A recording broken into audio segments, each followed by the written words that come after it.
And then NDLEA went to the neighborhood and just shot the children, whatever they were doing. He was informed that after he left his client's shop, he got his call that asked him to return at NDLEA. His two children had been shot by NDLEA. One was 1 year old, the other one was 2 years old. He went to the hospital. The 2-year-old was shot in the eye. The other one died. And subsequent to that, NDLEA were not even apologetic. They were just trying to harass him and take away the phone. Then they are refusing to take responsibility or even assist in the hospital bills of the child that has a wounded eye. So I have a petition to the Senate President on that. They need and some referrals from the eye hospital in Is Lagos. there any legal encumbrance? Are they in court? No, they are not in court. You may wish to submit your petition. Okay. I also have a second petition from the workers of, they are called the indigenous workers of the Federal Capital Territory. There are about 400 of them. They have always worked under every minister. And I can read the petition, but I can just summarize it. Basically, they are all owed, and none of them is owed more than 4 million naira because they are just small contractors, 1 million, 1.5, 2.5. And this current government, the current executives of the Federal Capital Territory are refusing to pay them. And government is a continuum. You cannot refuse to pay, saying it was your predecessor that gave them the contracts. So I am calling that this should be looked into.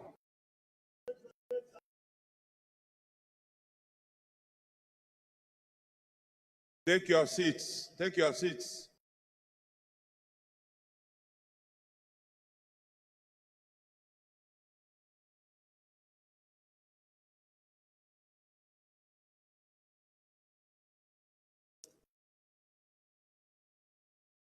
I'm trying to read a petition.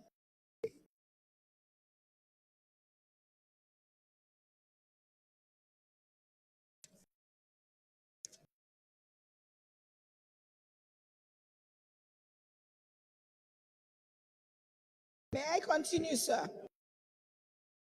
So, we are calling, in view of the foregoing, we are calling on the public petitions and the Senate to intervene into this matter. The monies they are owed is not a lot, and most of them, their children are out of school. Their lives have literally stopped because that is all they have. I so submit. Is there any legal encumbrance? No, none, sir. You may wish to submit the two petitions on the table. Thank you, sir. You have a petition? Allow her to lay her petition on the table first.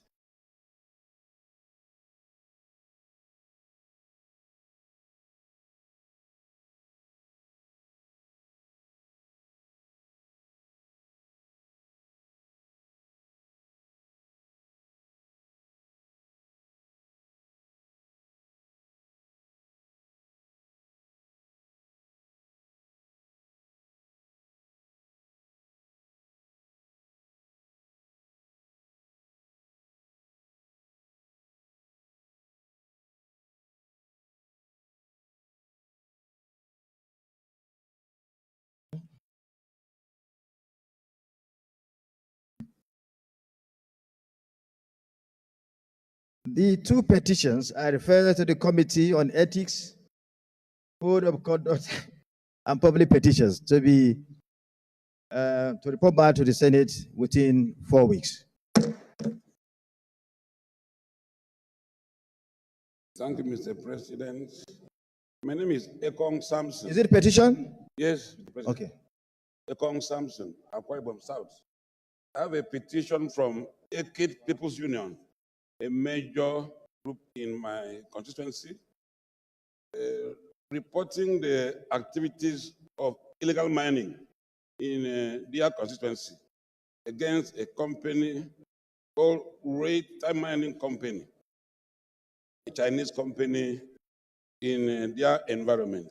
Respectfully, I would like to lay this petition before the Senate. It's not encumbered by any illegal issues. Thank you. You may wish to submit your petition. Point of order. No, wait.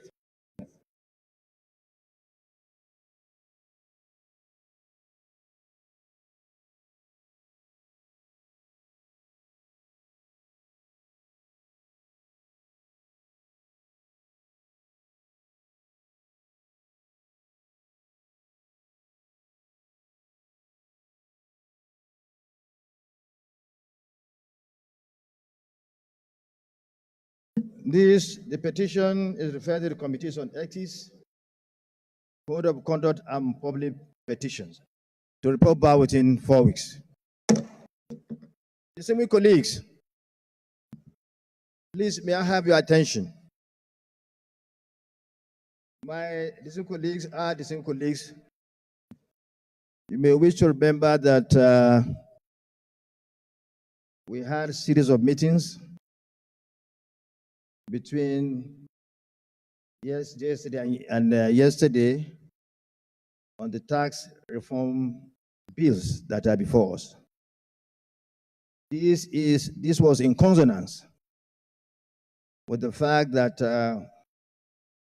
we understand at all times that this Senate is the highest assembly in this country.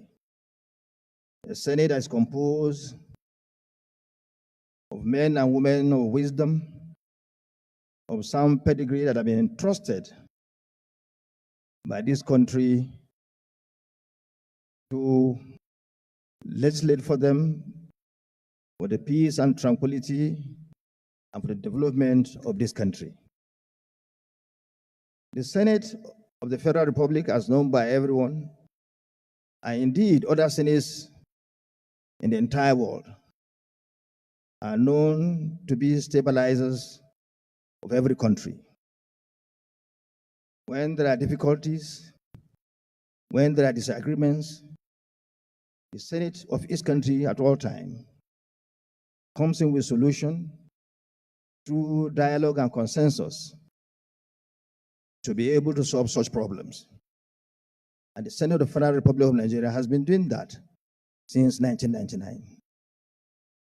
Because of this, we decided to put politics, ethnicity, regionalism aside, to seize among ourselves in order to find the way forward in respect to the issues surrounding the tax reform bills. It's on this note that we extended our view to the executive arm of government, and it was agreed that there should be a forum to sit down to look at the areas that are creating disagreements in order to resolve them, so that the entire country will remain united in our effort to solve our problems.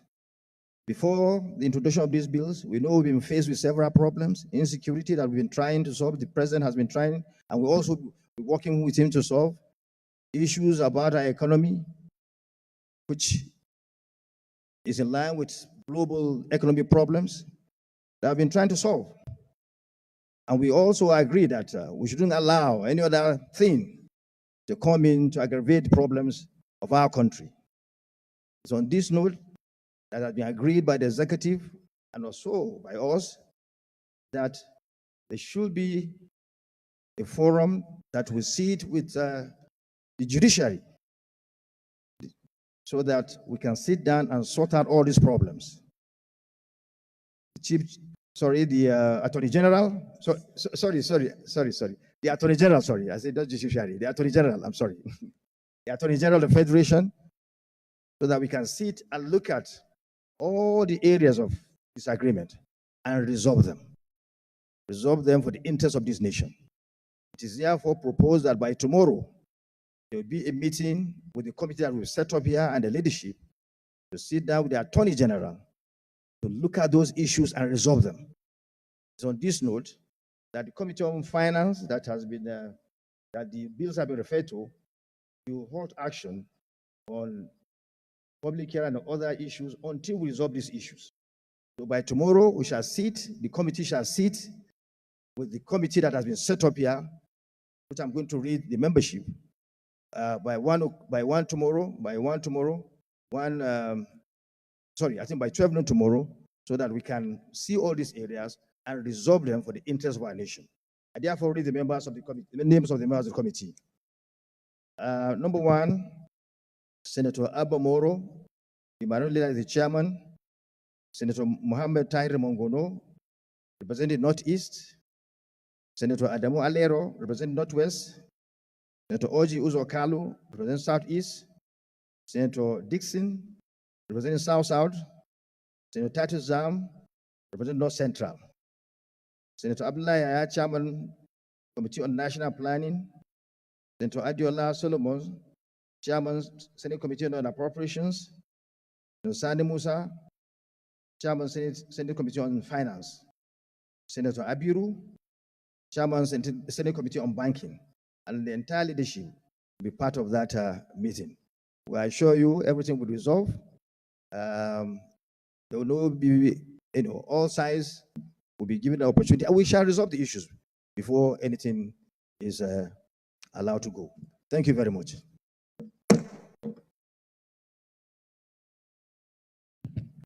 Thank you, Mr. President. My point of order is coming under Order 41 and 51. The combined effect of these orders gives Mr. President and the Senate the discretion to dispense with notice if he deems the matter so urgent. And the matter that I have is resurgence of killings in my senatorial district. So I crave your indulgence to read such Order 41. So 1. The matter for discussion shall, if possible, be referred to the President of the Senate before commencement of day's sitting, and the President of the Senate shall refuse to allow the claim unless he is satisfied that the matter is definite and urgent. For Order 51, notice shall not be dispensed with in case of a motion in respect of any proceedings for which notice is required, except with the consent of the President of the Senate and the general assent of senators present. So, matter of urgent public importance is the resurgence of banditry killings in my communities in my senatorial district. Last Sunday, as even worshippers were going to church, they were ambushed, and 18 of them were killed. As we're talking, the killings are going on. So I want to bring it to the notice of this Harrow Chambers, if I'm allowed. Distinguished colleagues, if you heard his request, is he of the view that we allow the motion to go? Those in favor, please say aye. Those against say nay. The ayes have it. We move a motion. This motion on urgent need to take firm, immediate, and decisive action to stop continuing wanton killings in Ayilamo, Anyi, Udze, Adzege, and other communities in local government area of Benue Northeast Senatorial District. The Senate notes with grave concern the resurgent violence at Ayilamo, Anyi, Udze, Adzege, and other communities in local government area in Benue Northeast Senatorial District of Benue State, which has resulted in loss of numerous lives, destruction of properties, and displacement of families. Also note that on the first day of December 2024 at Adzege, in Tombu Council Ward of local government area, 18 persons were killed on their way to church service by suspected armed herdsmen. Further note that these attacks allegedly perpetrated by armed herdsmen have continued unabated, undermining security, peace, and socio-economic stability of the affected communities. Alarmed that between 22nd October 2024 and today, nearly 50 people have been killed with 15 killed in Ayilamo, 25 in Anyi, and 6 in Uze community respectively. Aware that the continuous insecurity in these areas is in direct contravention of constitutional provisions under Section 14(2)(b) of the 1999 Constitution as amended, which provides that the security and welfare of the people shall be the primary purpose of government. Worried about the lack of adequate and timely intervention by security agencies, which has emboldened these armed groups to carry out further heinous attacks. Conscious of the need of federal government to take urgent, firm, and decisive measures to restore peace and normalcy in these communities, while ensuring protection of lives and properties as enshrined in the Constitution. Concerned about the humanitarian crisis resulting from displacement of thousands of people who now lack access to basic amenities such as shelter, food, healthcare, further worsening the plight of already vulnerable population. Accordingly resolves to condemn in strongest terms the killings and acts of violence in Ayilamo, Anyi, Uze, and other communities in Benue Northeast Senatorial District of Benue State. Direct the Chief of Defense Staff, Inspector General of Police, and Director General of Department of State Service to immediately deploy additional security personnel and resources to affected areas to restore peace and order. Go on the National Emergency Management Agency to provide immediate relief materials and assistance to displaced persons in the affected community. Urge all relevant stakeholders, including community leaders, traditional rulers, and civil society organizations, to cooperate with security agencies in fostering dialogue, reconciliation, and peaceful coexistence in the affected area. Urge the DG budget, Ministry of Police, and the Nigerian Police to provide adequate funding in the 2025 budget to ensure the completion of ongoing construction of mobile police force barracks at Ayilamo in local government area for additional security. Finally, urge the Senate to observe 1 minute silence in honor of all those who have lost their lives. I so move.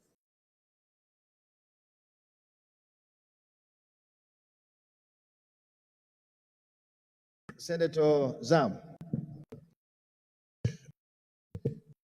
Mr. President, distinguished colleagues, I am Senator Dr. Titus Zam. I represent Benue Northwest Senatorial District. The President, I rise to support the motion ably moved by distinguished Senator Emmanuel Memga Odende, drawing attention of this Senate to the recent killings of innocent people who were on their way to worship the Almighty God, only to be ambushed and killed by herdsmen in Benue State. My dear colleagues, this has been a recurring decimal in Benue State. In my own senatorial district too, we have had several incidents of ambushes, attacks to communities by bandits masquerading as herders. Several motions have been moved in these hallowed chambers, drawing attention of security agencies and indeed the leadership of this country to what is happening in Benue State. I rise today to echo those concerns and to plead that all the prayers as contained in this motion be handed in affirmative so that our people can have a relief from these attacks. I so second the Senate President. Thank you, Senator Jimo Ibrahim. Mr. Senate President, distinguished colleagues, and I am Jimo Ibrahim. I'm from Ondo South Central District. I represent my lovely people from Ondo South.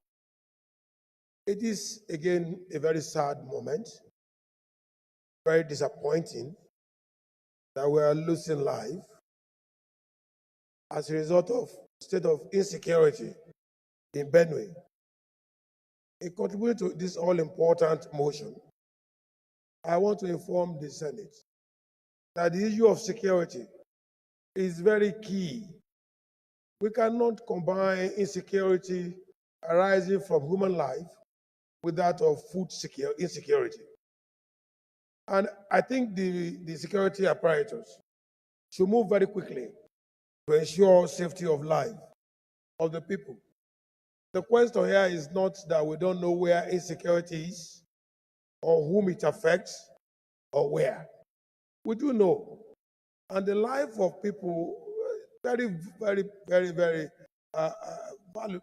is priceless. We cannot quantify what a life worth.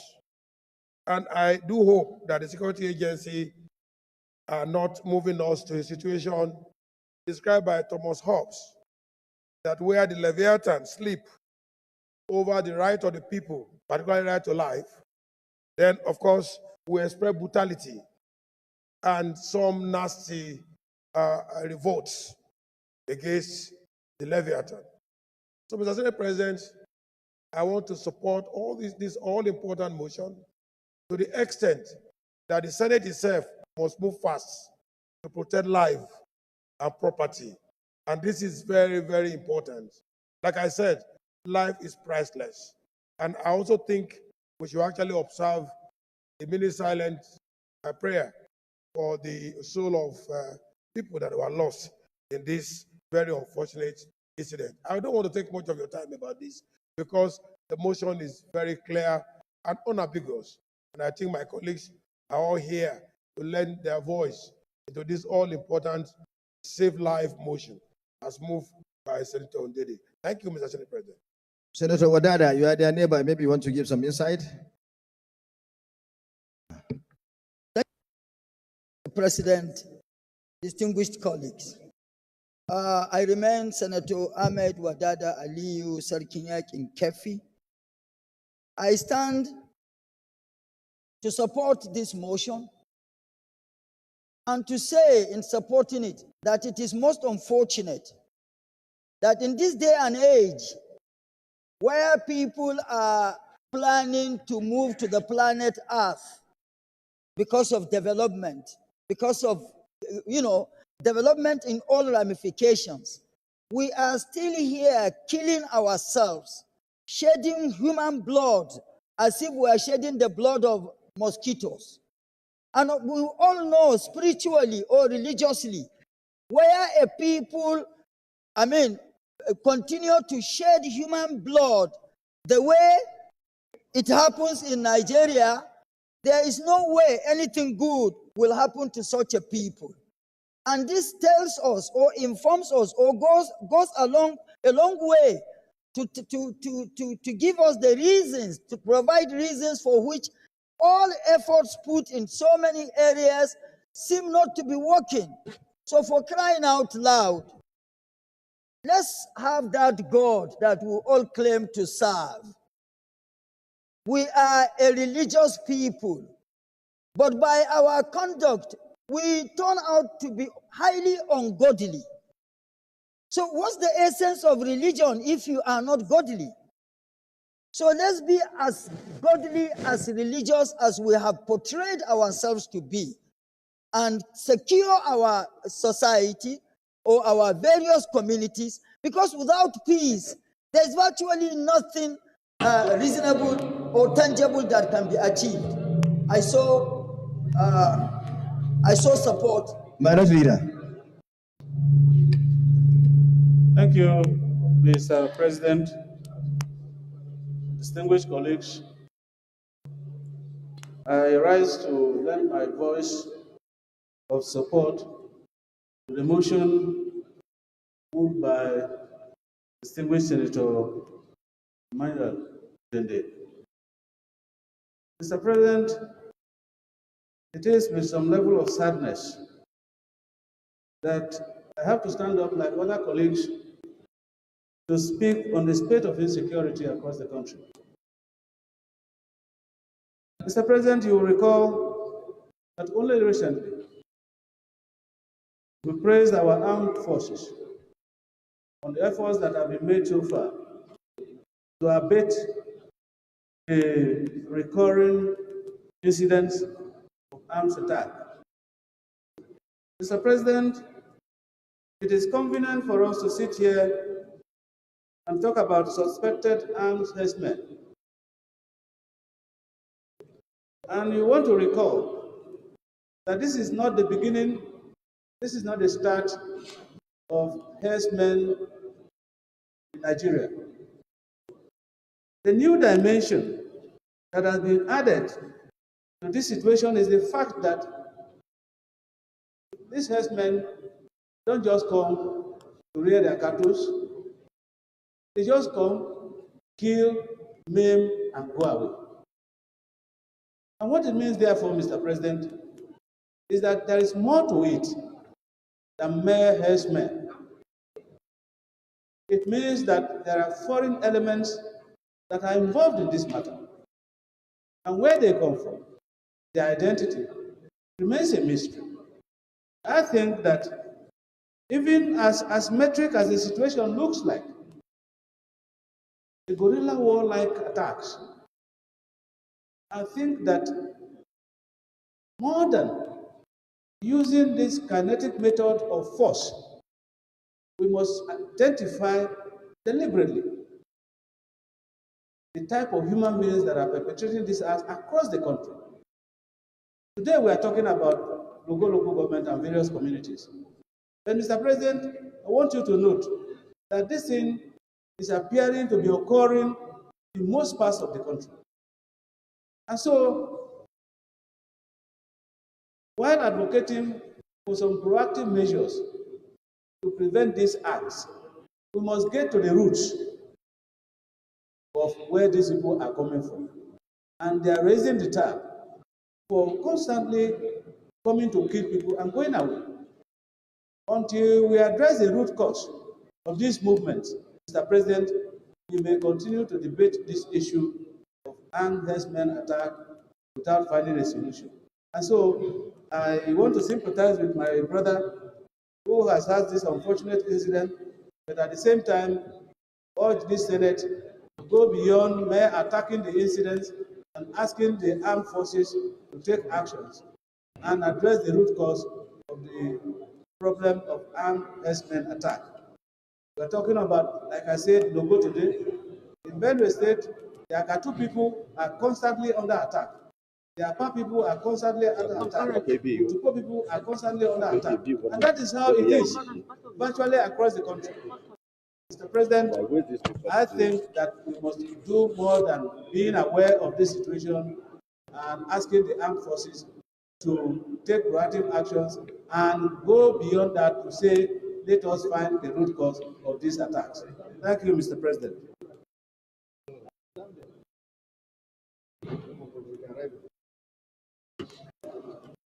Senator Karimi. Thank you, Mr. President, for giving me this opportunity. My name is Karimi Sunday Steve.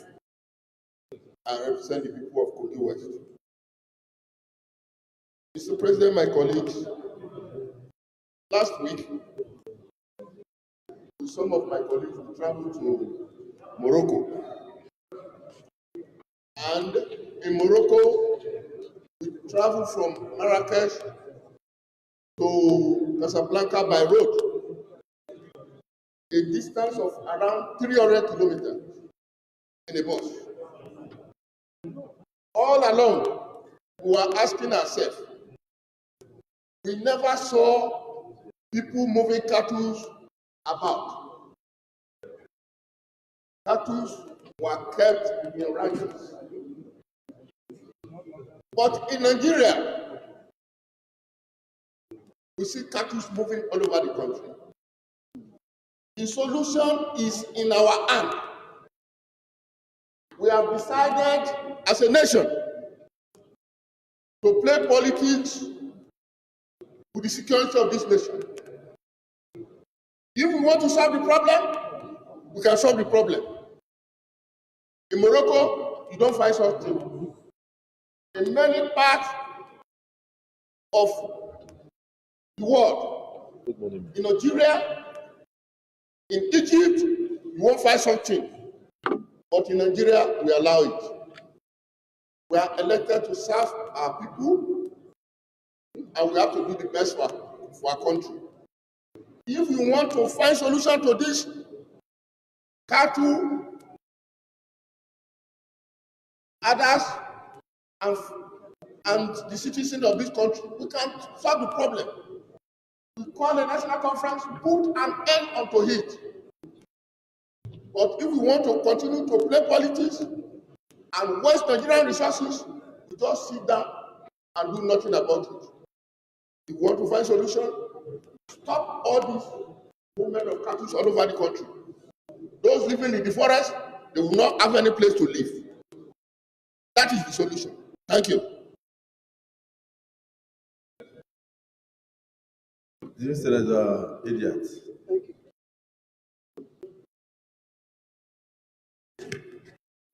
Your Excellency, the Senate President, distinguished colleagues, I'm Idiat Olunoti Adebule. I represent the good people of Lagos West. Your Excellency, I want to commend the armed forces for all they are doing, all they've been doing to ensure that the issue of insecurity is reduced to the barest minimum in our country. Sacrifice, their loyalty, their dedication, and their commitment to ensure that we eradicate insecurity in our country is commendable. However, it must not be about the armed forces alone. All of us has a role to play. We are all leaders in our different senatorial districts. We are all leaders in our communities. It is expected of us that should not be limited to carrying arms alone. It should also include us taking the responsibility of talking to our people in our different communities. The advocacy to ensure that we tell them the implication of what they're doing are also commensurate with those who have lost their lives. May Almighty God have mercy on their souls. But it is important that we must not limit it to us coming there all the time to come and be commensurating with the people. We must take action. And as such, it is not, like I said earlier, it should not be limited to the armed forces alone. All of us has a role to play. We should continue the advocacy. We should ensure that issues that need to be reported are reported. And of course, I want also to charge the newly established Ministry of Livestock Development to know that this is part. Trying as much as possible to ensure that through the communities we are able to identify and list out those who are identified elders in our communities. This is one thing that will help us a great deal. Definitely, if we are able to identify these people, we're able to establish this. Through them, we will know the aliens, those who are coming from outside of the country to perpetrate evil in this country. Pray that Almighty God will guide us to ensure that this, at a point in the history of this country, is put behind us. Thank you, Mr. President, for the opportunity. Thank you. Distinguished Senator Victor.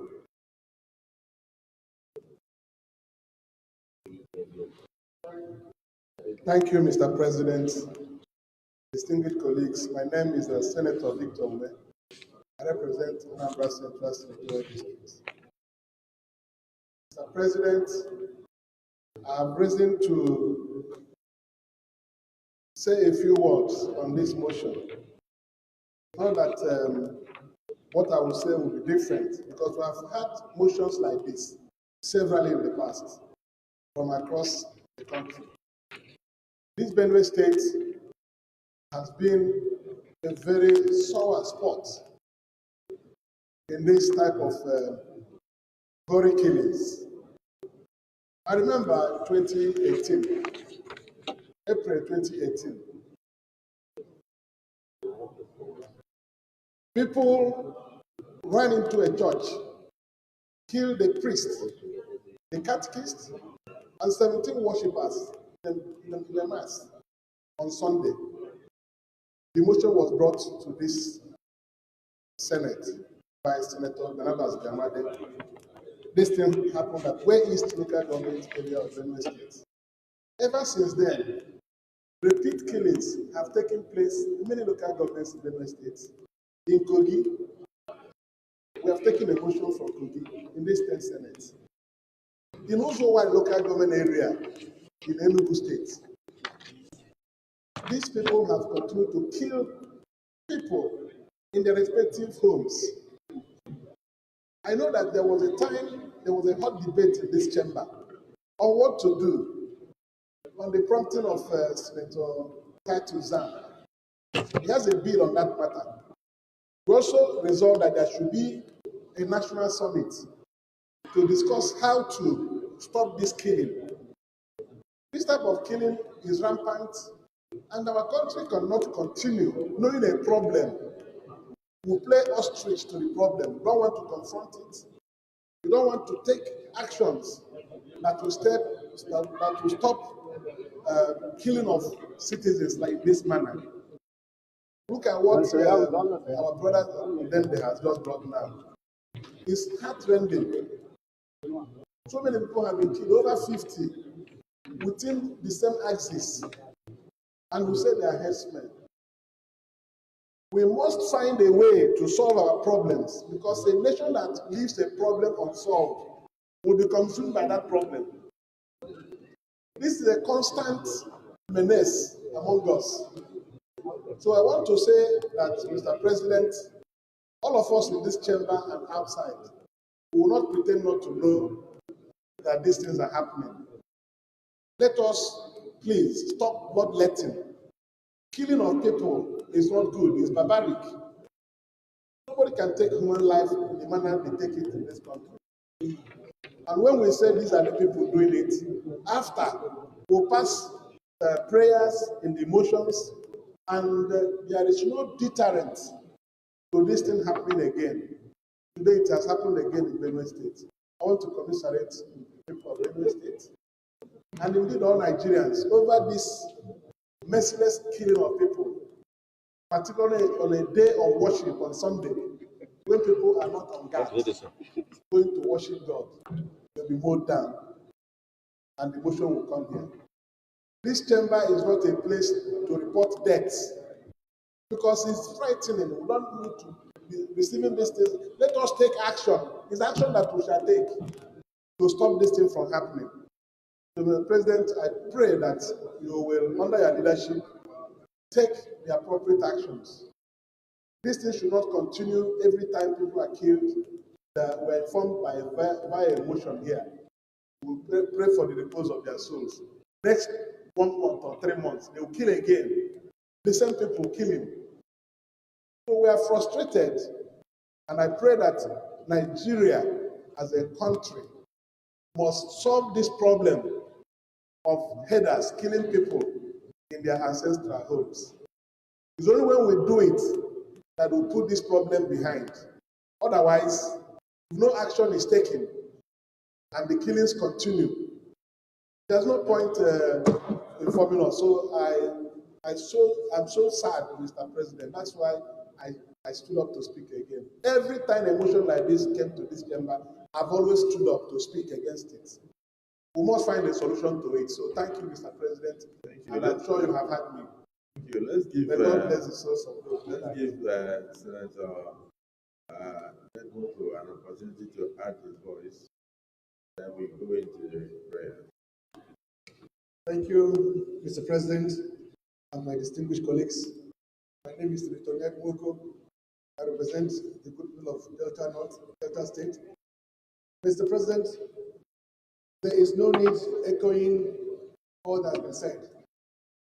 All that I want to say clearly is to align myself with what Senator Karim said. We are a nation of farmers, and time has come for a solution to this problem that we all talk about all the time. And that solution is a very simple one, Mr. President. What we need is to build branches. We must understand that there is no way out of it. Branches is the solution. And there are many advantages of ranches, Mr. President. If just imagine that we have a ranch in every local government area in Nigeria. What it means is that all the headers will move to one location. And in that location, we can build schools for them. We can build accommodation for them. We can build hospitals for them. We can have police stations for them. We can build whatever it is that needs to be built around any community. Mr. President, once we can rise to this responsibility of building ranches, another importance of this, or advantage of this is this. You see, Mr. President, when you compare cows in Nigeria with cows in Morocco, ask Karimi and Co, they'll tell you, cows in Morocco are better fed, they are well looked after, because they don't trek from Maiduguri to Asaba. They don't trek from Lagos to,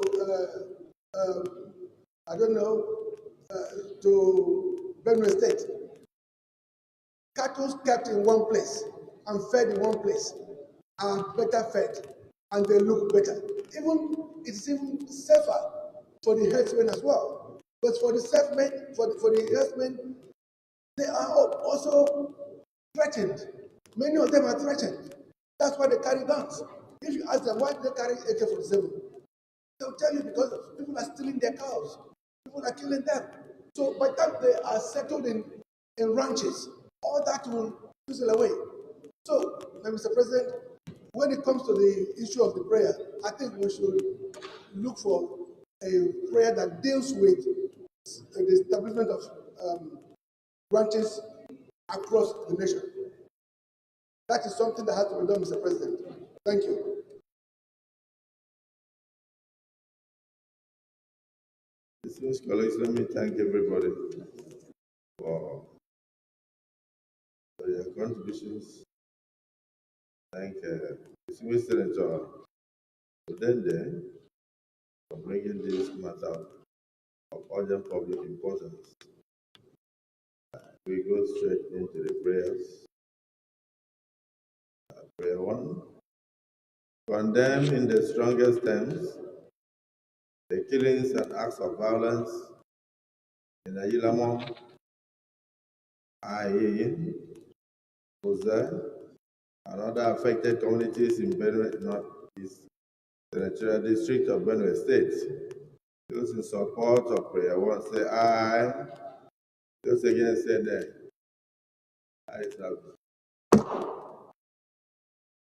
Prayer 2.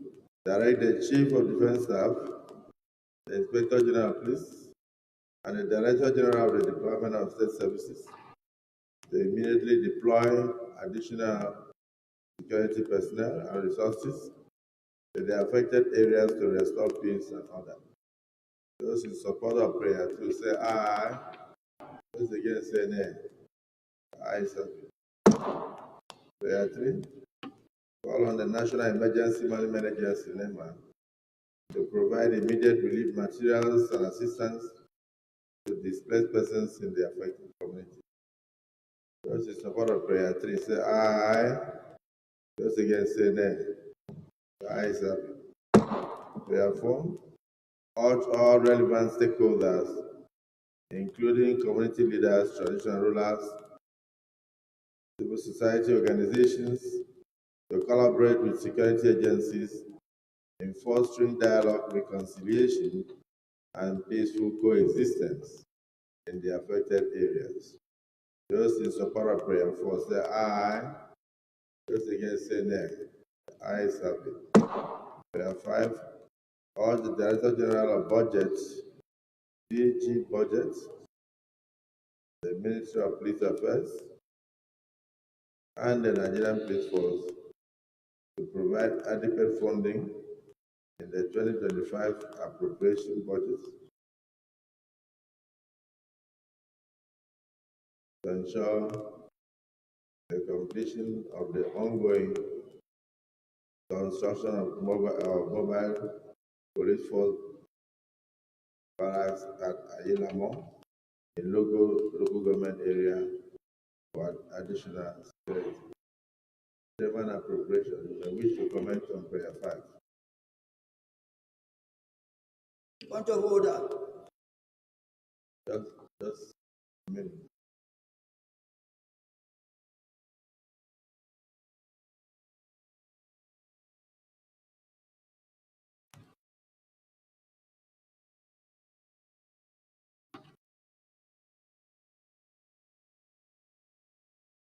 Mr. President, very distinguished colleague, Adiola Solomon Olamilekon, representing Ogun West Senatorial District in the Senate of the Federal Republic. Mr. President, all the DG budget, the Ministry of Police Affairs, and the Nigerian Police Force to provide adequate funding in the 2025 appropriation budget to ensure completion of the ongoing construction of mobile police force barrack at Ayilamo in local government area for additional security. Mr. President, yes, the prayer is valid, but what we can say is that, as you are aware, sir, that each agencies of the government have been given their envelope for the year, and I want to strongly believe that the Nigerian Police Force should prioritize this project in their budget.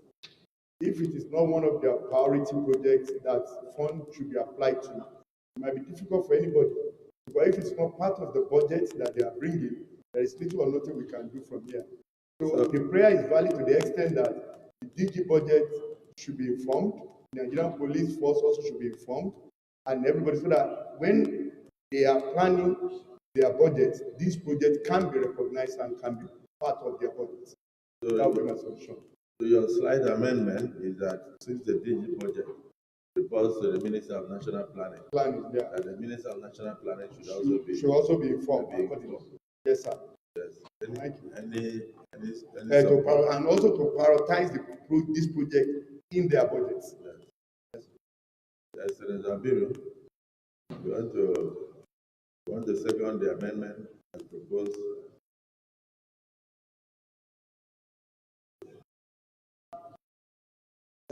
Thank you, Mr. President.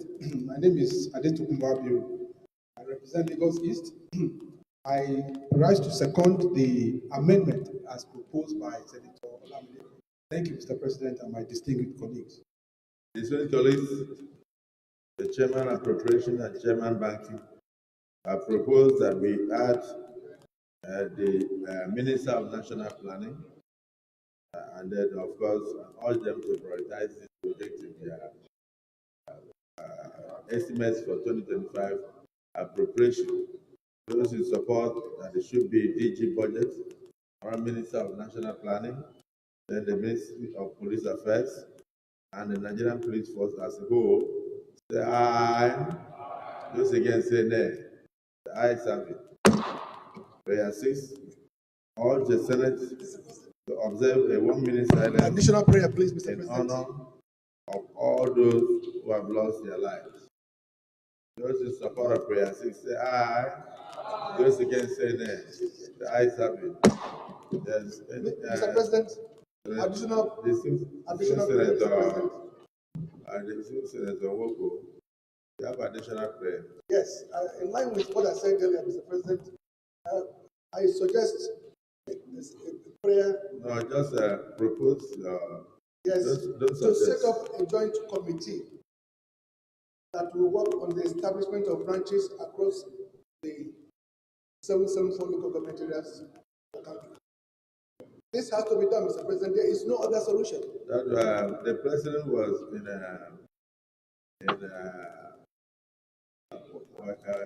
was it in China? Where was in Brazil, and he made a lot of inroads into the issue of livestock production in general, and a lot of investors are coming in that direction. So I'll propose that you bring additional. You can come with a motion in line with the diplomatic shuttle of Mr. President and the outcome for the Senate's constitution. Outside that, I want to thank Senator Bangira. Yes, additional prayer. Thank you very much, Mr. President. Distinguished colleagues, I'm Babangida Husseini, Senator representing Jawano West. Additional prayer, I'm proposing that the Senate directs all relevant security agencies to take proactive measures to check the proliferation of small arms through our land and sea borders. I so submitted. Any seconder? Yes, Senator Antoniani. Mr. President, distinguished colleagues, my name is Senator Professor Antoniani from South. I want to vehemently support the motion, the amendment as put forward by my colleague, Senator Babangida. I show support. Thank you, Senator Babangida has proposed an additional prayer that we should urge all security agencies in the country to, as a matter of urgency, take the proliferation of small arms across the nation in order to reduce the incidence of killings and banditry across the entire country. Those in support of the additional prayer as proposed and seconded say aye. Those against say nay. The ayes have it. Let me thank distinguished Senator Odende and all our colleagues for their contributions to this matter of urgent national importance, and to say that we deeply sympathize with the communities affected and the families who have lost their dear ones, and will not be tired of showing our empathy in incidents of this nature.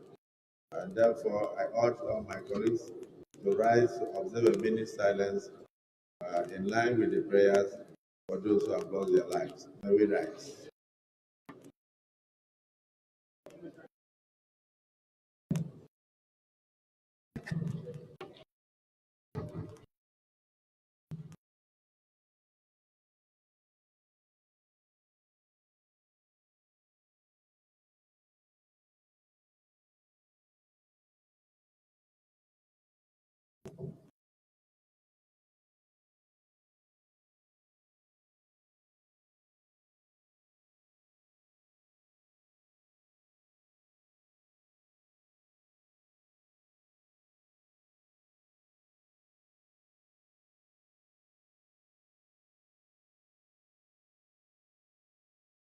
And the souls of our fellow Nigerians were raised from the mother Ayilamo, Ayin, Uze, and Zenge, other communities in local government area of Benue North, East Senatorial District of Benue State. Rest effective. Amen. Point of order. Point of order. Point of order. Yes, Senator Wadada. Thank you very much, Mr. President, distinguished colleagues. I am Ahmed Wadada Aliyu Sarkinya in Kefi. I represent Masarawa West Senatorial District. Mr. President, distinguished colleagues, I come under orders 41, 42, and 51. And if the President permits, I read one of the orders.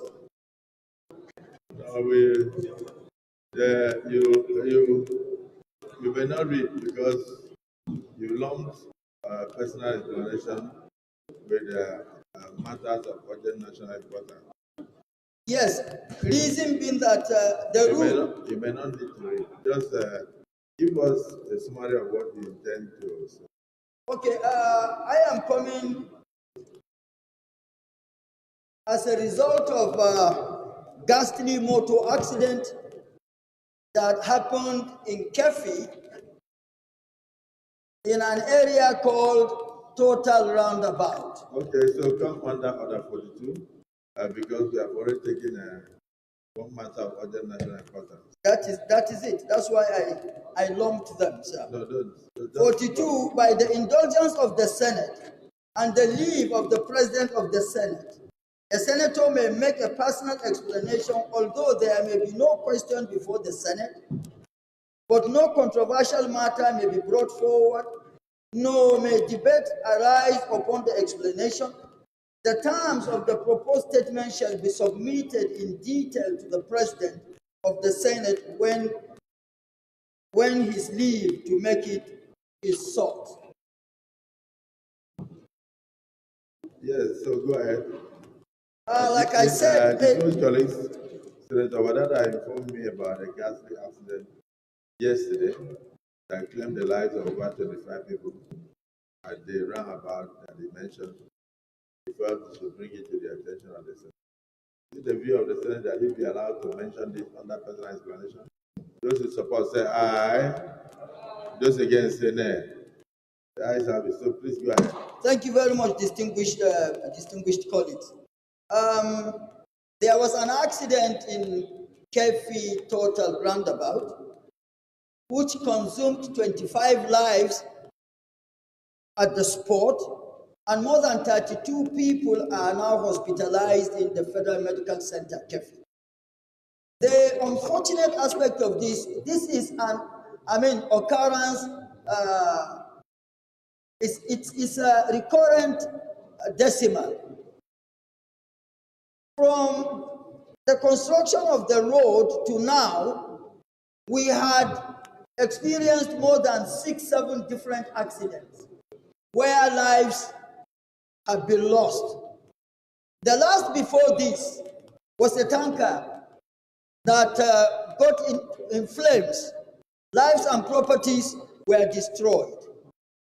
And for that, this that has happened, I feel it should be brought to the knowledge of not only the Senate, but Nigeria and Nigerians to know, so that what needs to be done to forestall further occurrence of this should be done. The Senate notes that total roundabout Kefi in my senatorial district has become a point of consistent accidents, incidents, and loss of precious lives. Also notes the frequent occurrence of accidents and incidents at that point poses high danger to travelers, school children, and residents. Aware that there is hardly a month without a record of accident and incidents at that point. Also aware that the Federal Road Safety Commission and other road traffic agencies are always at their best, ensuring that road users abide by all safety procedures to avoid accidents and incidents or make it as minimal as possible. Worried that these accidents keep reoccurring due to high passage of road users, sloppy nature of the road, and congestion. Also worried that if nothing is done to eliminate the dangerous intersection on that road to improve the traffic flows and enhance safety, the risk of collision will continue to be high and likely loss of precious lives will continue. Saddened that on Tuesday, 2nd November, an accident occurred at that same point, leading to the loss of 25 lives, with more than 32 seriously injured and now hospitalized. Whereas the construction of a flyover at that location will greatly reduce the risk of accidents and ensure free flow of traffic. Now, therefore, it is resolved that the Senate mandates the Federal Ministry of Works to construct a flyover at total roundabout as a matter of urgency to prevent further loss of lives. The Federal Ministry of Works should within 6 months provide a detailed plan and timeline for the construction of flyover at total roundabout over Hausa Kefi.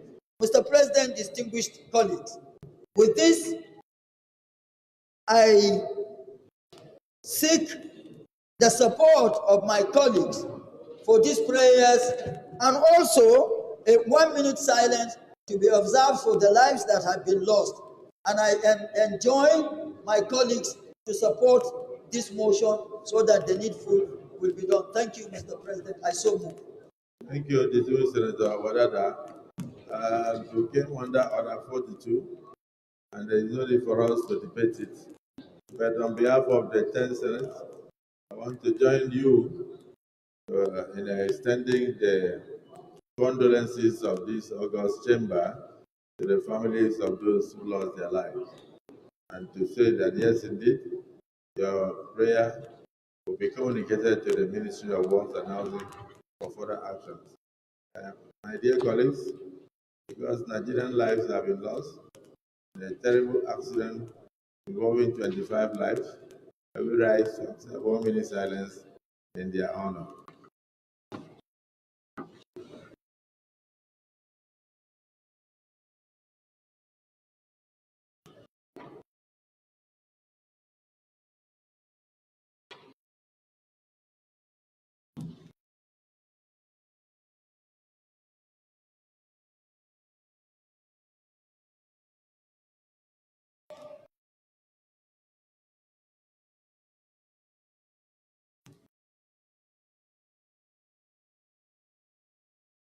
The souls of our departed brothers and sisters who lost their lives and the total roundabout in Cape State, rest in perfect peace. Point of orders. Yes.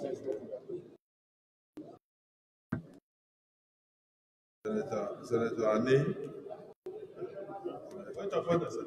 Senator Ani. Senator Akabondo.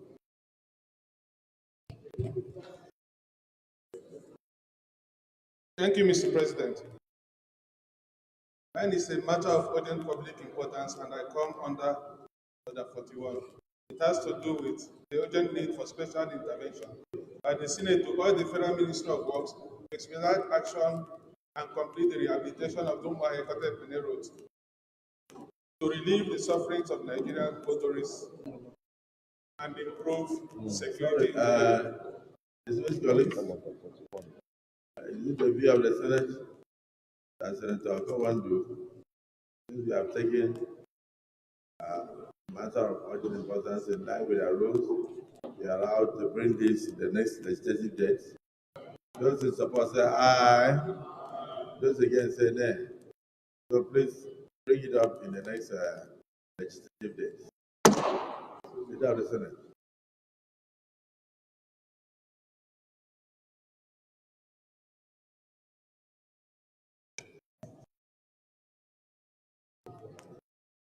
Mr. President, very distinguished senators of the Federal Republic of Nigeria. The first business of the day, presentation of the House bill standing in my name on the Federal University of Allied Health Sciences, Enugu, Establishment Bill 2024 SB 249. Mr. President, we are going to invite the Clerk of the Senate to read the short title.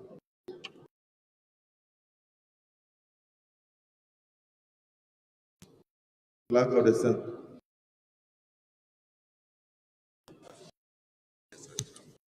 Mr. President, distinguished senators, Federal University of Allied Health Sciences, Enugu Establishment Bill 2024, SB 249, first reading.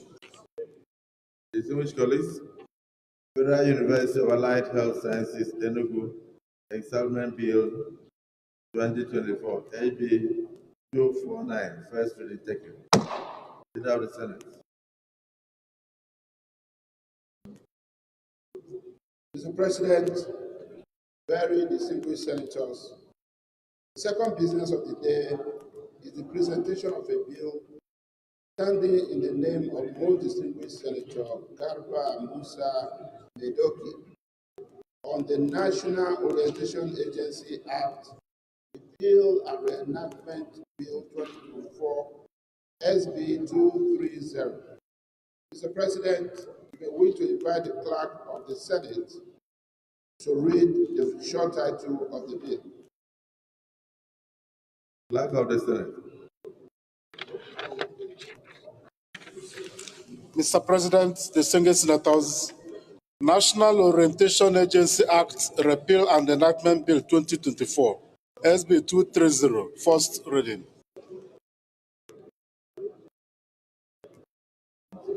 Distinguished colleagues, National Orientation Agency Act Repeal and Reenactment Bill 2024 SB 230, first reading taken. Leader of the Senate.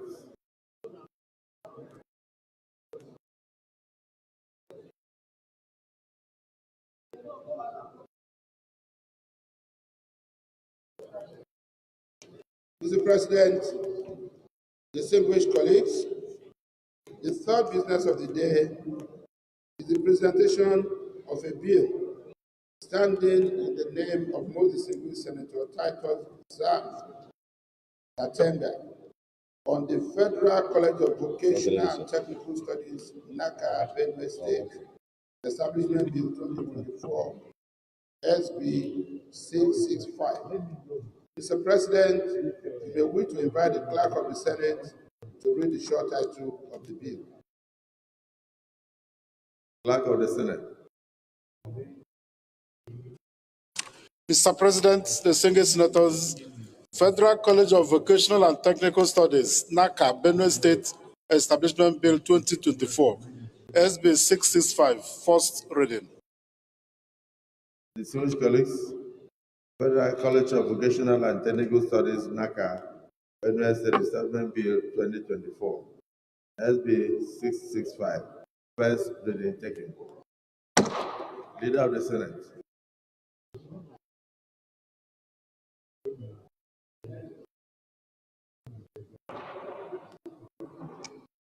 Mr. President, very distinguished colleagues, the fourth business of the day is the presentation of a bill standing in the name of one distinguished Senator Oyewu Kamorudi on the Federal College of Vocational and Technical Studies Establishment Bill 2024, SB 666. Mr. President, you may wish to invite the Clerk of the Senate to read the short title. Clerk of the Senate. Mr. President, distinguished senators, Federal College of Vocational and Technical Studies Establishment Bill 2024, SB 666, first reading. Distinguished colleagues, Federal College of Vocational and Technical Studies Establishment Bill 2024, SB 666, first reading taken. Leader of the Senate.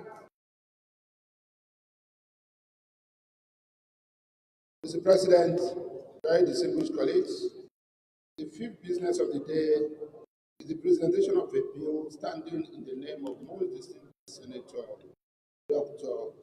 Jimoh Ibrahim on the Constitution of the Federal Republic of Nigeria 1999 Alteration Bill 2024 SB 667. Mr. President, may we to invite the Clerk of the Senate to read the short title of the bill. Clerk of the Senate. Mr. President, distinguished senators, Constitution of the Federal Republic of Nigeria 1999 Alteration Bill 2024, SB 667, first reading. Distinguished colleagues, Constitution of the Federal Republic of Nigeria 1999 Alteration Bill 2024, SB 667, first reading taken. Leader of the Senate.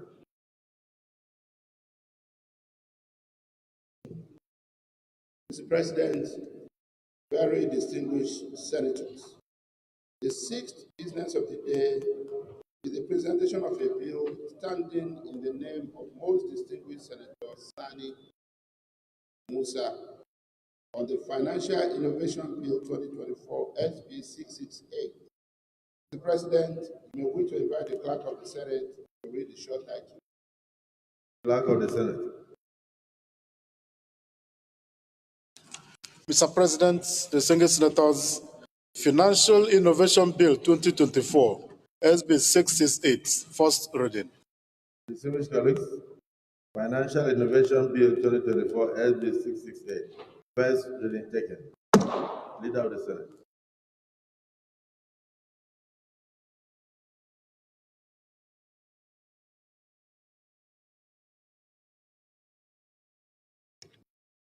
Thank you, Mr. President, and thank you, distinguished colleagues. The first order of the day is the presentation and consideration of the report of the Committee on Police Affairs on the Nigerian Police Force Training Institutions Establishment Bill 2024, SB 477. Distinguished senators will recall that the bill was referred to the committee on Thursday, 26 September 2024. Mr. President, you may wish to invite distinguished Senator Abdul Hamid Malam Maduri, Chairman of the committee, to move the motion for the presentation and consideration of the report. Distinguished Senator Maduri. Mr. President, sir, my name is Yunus Biodun Akitoye, representing Oyo Central, Deputy Chairman, Police Affairs. I stand to move that the Senate do receive and consider the report of the Senate Committee on Police Affairs on a bill for an act to establish Nigerian Police Force training institutions to serve as high-level centers for the provision of professional training and other related matters. I so move. Dismissed Senator Larry. Thank you very much, Mr. President, very distinguished colleagues. My name is Kamaruddin Olaleloyewumi. I represent also West Central District. I write the current motion moved by the Vice Chairman Committee on Police Affairs that we do assembly report. Distinguished colleagues, the motion has been moved and seconded that we do receive the report on police affairs, the establishment of institutions across the country. Those in support that we receive this report say aye. Those against say nay. The ayes have it. Distinguished Senator Yunus, I wish to proceed.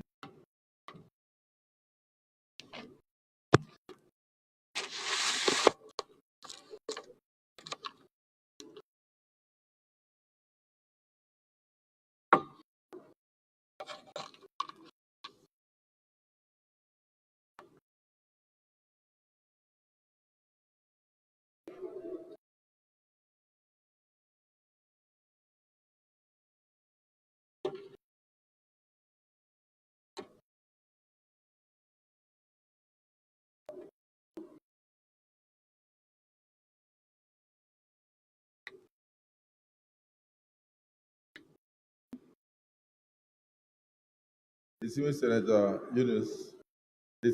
Yunus, please can you summarize this report?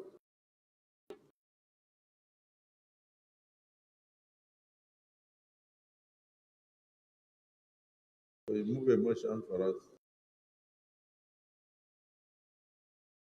Mr. President, distinguished colleagues, this is the summary of the report of the Senate Committee on Police Affairs on a bill for an act to establish the Nigerian police training institutions. The Senate at its plenary sitting on Thursday, 28 September 2024, debated the general principle for a bill for an act to establish the Nigerian police training institutions. The bill sponsored by distinguished Senator Abdulhamid Maidori underwent extensive deliberation.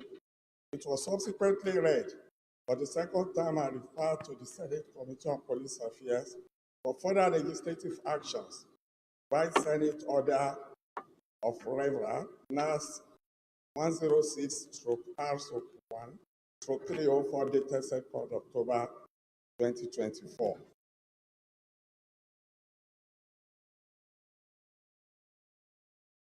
Mr. President, these are the observations of the committee. Page 4. Page 4. Based on the views expressed at the public hearing and analysis of both oral and written memoranda, the committee made the following observations. A, that the establishment of training institutions for the Nigerian Police Force will enhance the capacity of officers, making them better trained, better resourced, and well motivated to carry out their constitutional responsibilities. B, that many of these institutions, despite being almost 51 to 76 years old, lack legal and financial backing to enable them function effectively. And C, that some of these institutions are in deplorable conditions due to years of neglect by the authorities. Our recommendation: having carefully completed its legislative mandate on the bill, the Committee on Police Affairs recommends that the Senate will consider and pass the bill for an act to establish the Nigerian Police Force training institutions to serve as a very high-level centers for the provision of professional training and other related matters. In conclusion, Mr. President, distinguished colleagues, on behalf of members of the Senate Committee on Police Affairs, I sincerely wish to express my profound gratitude to the leadership of the Senate for the opportunity given to this committee to serve. So move. Distinguished Senator Nengi. Thank you, Mr. President. I move to second the motion ably moved by the chairman of the Senate Committee on Police Affairs. And in seconding it, I also want to express our profound appreciation to all the members of the committee for finding time to partake in this exercise. This is a very worthwhile bill, and it is important at every given time to create an opportunity to better our police force. Mr. President, the training of our police force is so inadequate, and therefore, for the National Assembly, one of our prerogatives and should be a priority is in making sure that our police force stands the challenges of our time. So far, they have done their best under a very difficult terrain, under a very difficult situation. It is imperative for one to now say there is no way 350,000 police personnel will be able to police over 150 million Nigerians. It is an aberration. So it is important that while the number is inadequate, but let's get the police personnel that are knowledgeable, that have the capacity, and let's create the patriotism within the police force in bringing to fore, say, Nigeria first. So it is important that members of this August Hollow Chamber support this bill like they did during the second reading. I so submit, Mr. President. Thank you. Leader of the SAS, you have something to say? Mr. President, distinguished colleagues, my name is Shoaib Falabi Salisu. I represent Nobu Central. It is important to put this bill in context. We have a police force that now and then we complain about their inefficiency, the way they handle investigation, the way they sometimes handle prosecution. But what you don't have, you cannot give. Therefore, to equip the police to be able to function effectively, particularly at the time the country is going through some challenges, we need to have a framework to train them. And the training and manpower development requires that we have institutions that are legally established, that are budgetarily funded, and that therefore we can hold them accountable. Therefore, Mr. President, I fully support and enjoin our colleagues to please support this bill seeking to establish a legal framework for the various police institutions that we have in the country. If you look at other security agencies, they have an equivalent of their training institutions that are funded, that are legally recognized. It is only the police institutions they established over decades ago, no legal framework for them, and that's why they are treated as an annexure at every budgetary cycle. I therefore fully support that this bill should be supported and enacted into law to provide for the funding of the police training institution we have all over the country. I so support, Mr. President. Thank you, distinguished colleagues. I don't think there's anybody opposed to this bill. So, Senate Leader, may wish to move a motion that we revert to Committee of the Whole for clause-by-clause consideration. Mr. President, distinguished colleagues, I stand to move a motion that we resolve to Committee of the Whole to consider report. Minority Leader. Mr. President, distinguished colleagues, I support the motion that the Senate resolves into the Committee of the Whole to consider the report appropriately. I so second.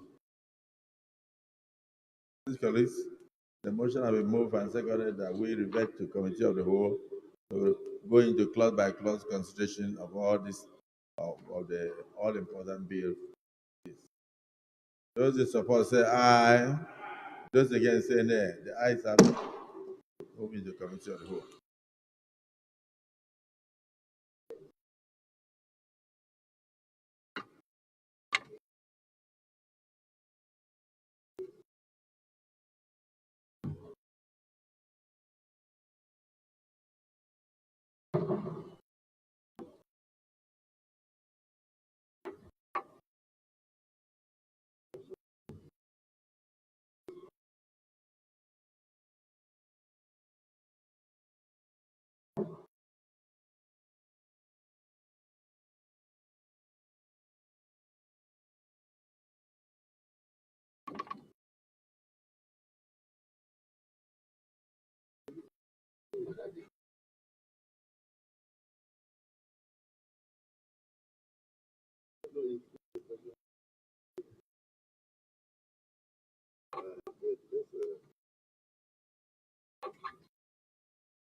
Distinguished colleagues, Nigerian Police Force Training Institutions Establishment Bill 2024, SB 470, clause by clause consideration.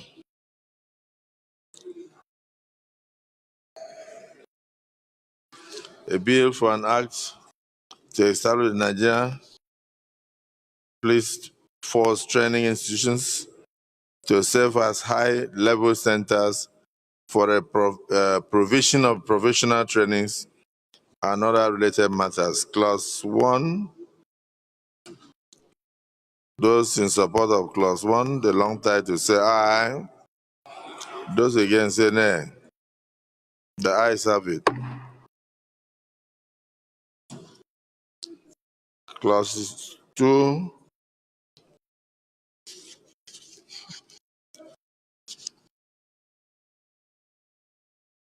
clauses 2 and 3. As written, those in support of clauses 2 and 3 say aye. Those against say nay. The ayes have it.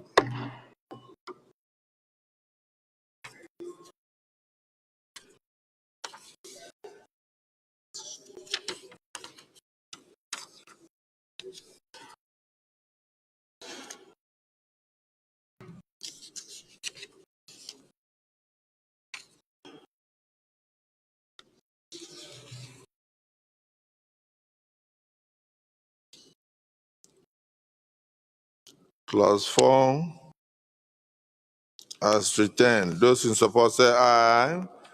Those against say nay. The ayes have it.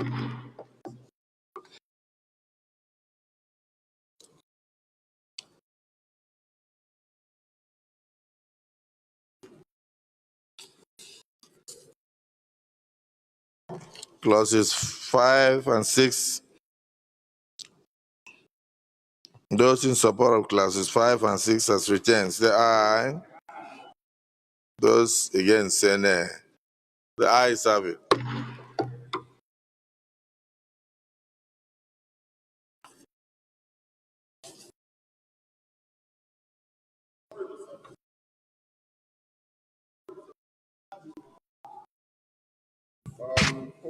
Clause 5. Henry Siraki Dixon, Bayelsa West. Mr. President and colleagues. Page, clause 5, page what? Yes. I started life as a policeman. And Clause 5, page. we are supportive. I've not seen the police training on one yet. I don't know. What line is it, Chairman? The police training school, Norwa in River State. I can't find it. Yes. As one of the institutions mentioned. The chairman may guide. Yes, Senator. Because I know it is there. I received some training there myself too. Please check page 8.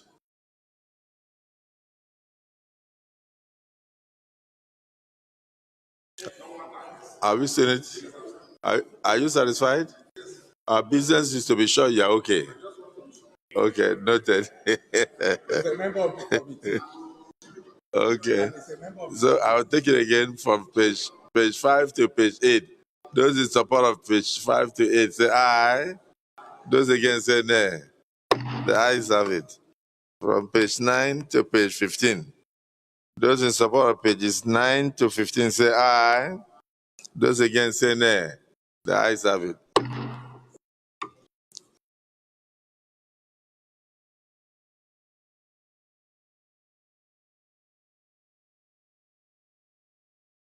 Having taken clauses 9 to 15, can we take from 16 to 20? Those in support of clauses 15 to 20 say aye. Those against say nay. The ayes have it. At least now we have seen the police training school in Riverside where the senior senator, Seraki Dixon, was trained. Or you were trained in Oji River. Okay. And then you abandoned the police for politics. Or you retired. Oh, congratulations. You're a patriotic Nigerian. It's still on it. So, clauses 20 to 23, those in support of clauses 20 to 23 say aye. Those against say nay. The ayes have it. Of course, our interpretation clauses are 22. If you look at page 45, those in support of the interpretation clause say aye. Those against say nay. The ayes have it. The short title in clause 23, those in support of the short title say aye. Those against say nay. The ayes have it. The schedule already was on page 1, page 46, schedule 1. Those in support of schedule 1 in page 46 say aye. Those against say nay. The ayes have it. Explanatory memorandum in page 50. Those in support of the explanatory memorandum in page 50 say aye. Those against say nay. The ayes have it. Yes. Leader of the Senate. Your Excellency, Mr. President, I stand to request the President to revert back to plenary in order to report progress. Minority Leader. To report progress.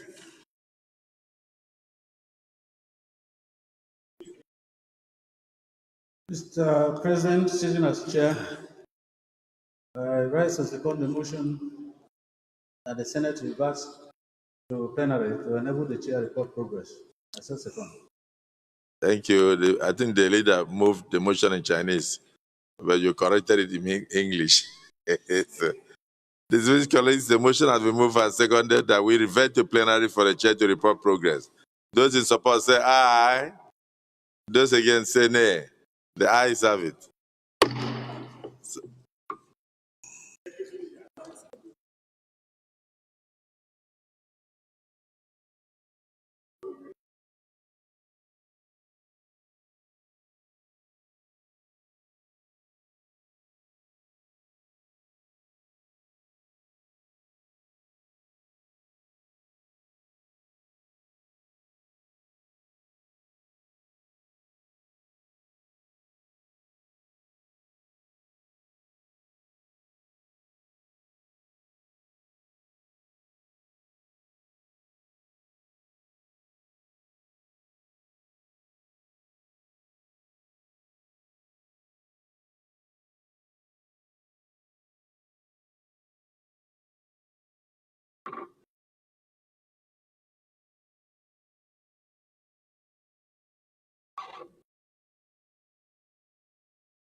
Distinguished Senator Yunus, before I report progress, you may wish to approach the chair.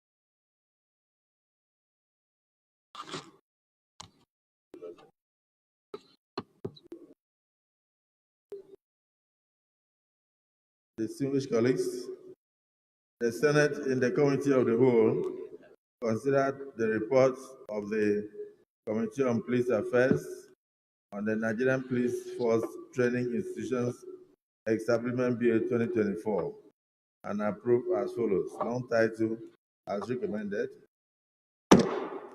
clauses 1 to 21 with amendments as amended,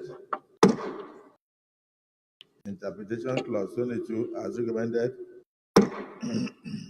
short title clause 23 as recommended, schedule 1 page 46 as recommended, explanatory memorandum page 50 as recommended. Is this a true reflection of what transpired in the Committee of the Whole? Is this a true reflection of what transpired in the Committee of the Whole?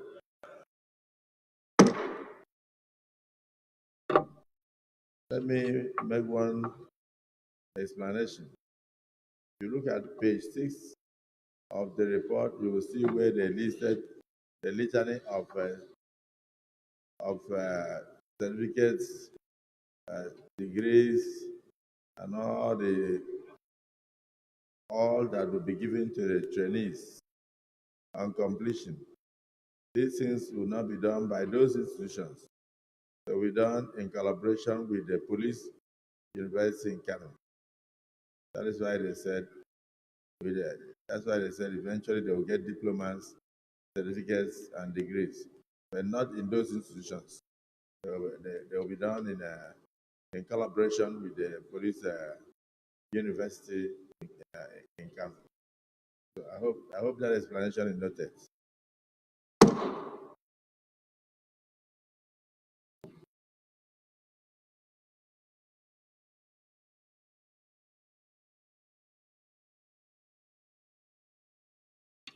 Leader of the Senate.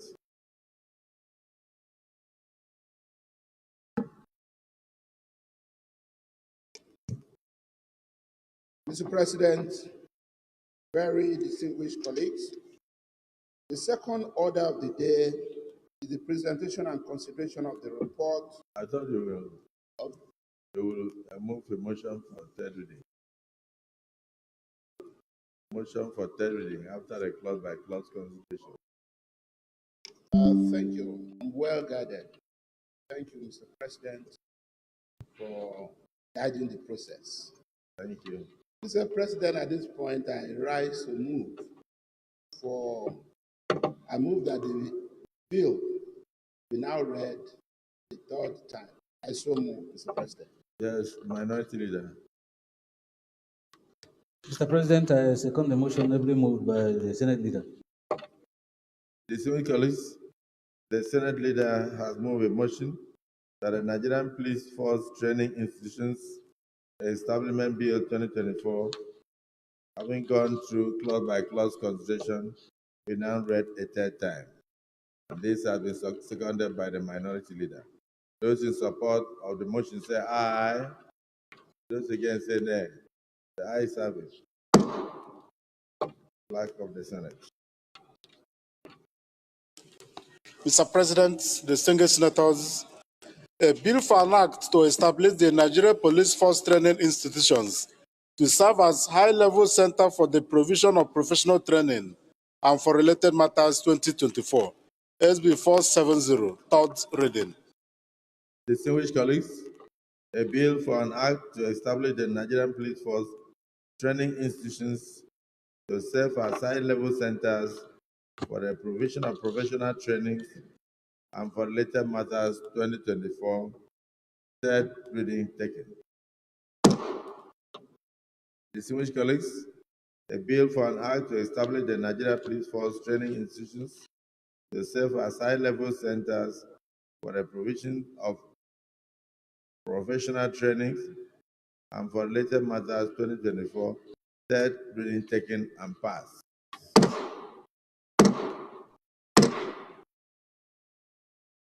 Let me commend the Committee on Police Affairs, led by Distinguished Senator Dori, and also commend Distinguished Senator Yunus, the Vice Chairman, and all the members of that committee for painstakingly taking this through for the benefit of all Nigerians.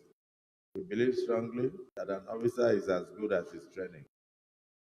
And if you are not well exposed in training, there is no way you can excel in your professional career. So I hope that all those who pass through this training institute will now be in a position to further police Nigeria and assist us to bring about an end to banditry, terrorism, and insecurity in our country.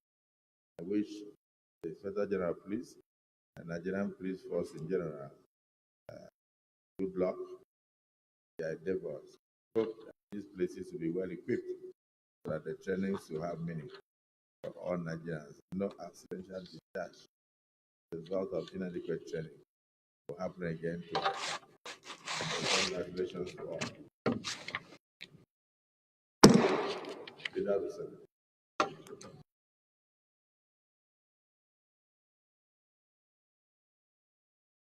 Thank you, Mr. President. Very distinguished colleagues. The second order of the day is the presentation and consideration of the report of the Committee on Capital Market on the Investment and Security Bill 2024 SB1. Mr. President, distinguished colleagues, you will recall that the bill was referred to the committee on Tuesday, 8th October 2024. The President, we wish to invite both distinguished Senator Izunaso Osita, Chairman of the committee, to move the motion for the presentation and consideration of the report. Distinguished Senator Osita Izunaso. Mr. President and my distinguished colleagues, my name is Osita Izunaso. I represent Imo West. Mr. President, I stand to move that the Senate do receive and consider the report of the Committee on Capital Market on Investment and Securities, Repeal and Enactment Bill 2024. I so move, Mr. President. Senator Kaka Shehu, Senior Advocate of Nigeria. Thank you, Mr. President, distinguished colleagues. My name is Kaka Shehu Lawan. I represent Borno Central Senatorial District. I rise to second the motion ably moved by Senator Izunaso. I so second. Distinguished colleagues, the motion has been moved and seconded. Those who are in support that this report on Committee on Capital Market be presented before this August Assembly, say aye. Those against say nay. The ayes have it. Senator Izunaso, you may proceed to lay your report.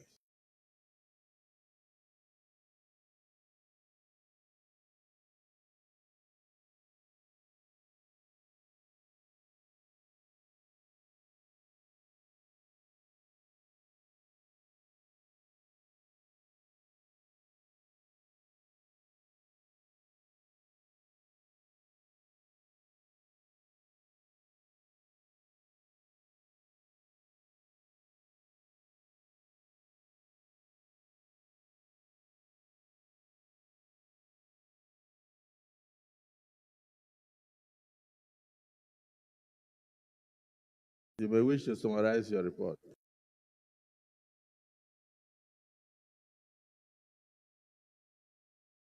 Mr. President and my distinguished colleagues, The Senate at its plenary on Tuesday, 8 October 2024, deliberated on the General Principle of Investment and Securities Bill 2024. After extensive deliberations, the bill was read for the second time and referred to the Committee on Capital Market for further legislative action. The bill was read for the first time in these hallowed chambers on Wednesday, 4th October 2023. It was sponsored by distinguished Senator Michael Opeyemi Bamidele, CON, and my humble self, Osita Ezunaso.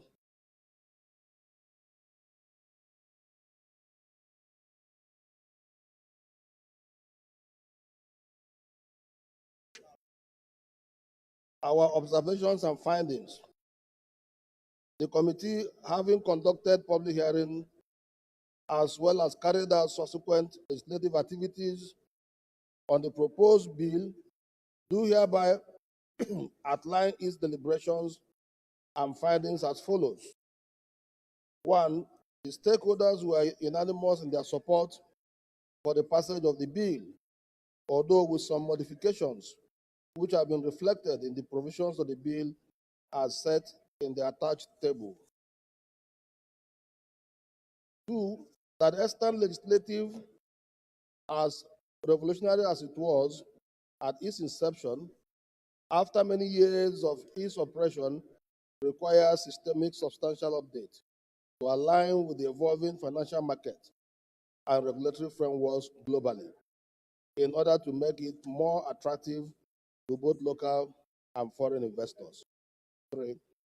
That the enactment of this proposed legislation will undoubtedly provide significant opportunity to drive the growth of the capital market and diversification, thereby creating a conducive atmosphere for investors in the Nigerian capital market.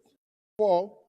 That the bill contemplates to address modern forms of financial malpractices and reinforce investors' protection by engendering robust regulations around market abuses, insider trading, and governance standards for public traded companies. 5. That the bill envisages regulatory framework for digital currencies and fintech activities, including the supervision of blockchain cryptocurrency transactions to support the integration of innovative technologies within the scope of the capital market. That the passage of this bill will bring about diversity and growth in the capital market through market offerings that will form the foundation for capital economic expansion, thereby creating job opportunities within the Nigerian capital market. Recommendation.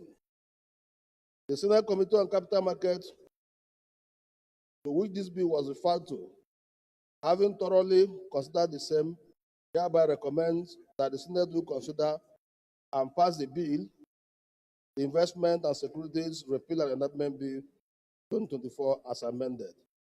In conclusion, Mr. President, my distinguished colleagues, I wish to respectfully, on behalf of the committee, thank you for the opportunity to serve in this capacity. Thank you all.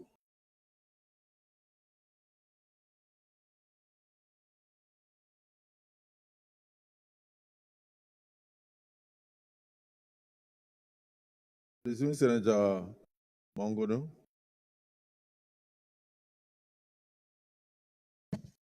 Mr. President, distinguished senators, my name is Mohamed Tahir Monguno. I represent Borno North Senatorial District. Mr. President, this report is res ipsa locutum. It speaks for itself because primarily what this report seeks to attain is to bring in tandem with international best practice the modus operandi of the securities and investment market, capital market within the Nigerian economy to protect investment of Nigerians, as well as safeguard unauthorized, illegal, unlawful, fraudulent, and unfair trade practices that has over the years negatively impacted on the way and manner we do business in Nigeria. So in that regard, Mr. President, distinguished senators, I support this report. Let me thank distinguished Senator Isunaso and all the members of his committee on capital market for doing a wonderful job. Thank my colleagues for their contributions. There is no single opposition to the report. The Senate leader, you may wish to move that we refer to committee of the whole to go into clause by clause consideration of this report. Thank you, Mr. President. I so move. Minority leader. Mr. President, distinguished colleagues, I second the motion as moved by Senate leader. I so second. Distinguished colleagues, the motion has been moved and seconded that we refer to committee of the whole to consider this bill clause by clause. Those in support of the motion say aye. Those against say nay. The ayes have it. The Senate will revert now to committee of the whole.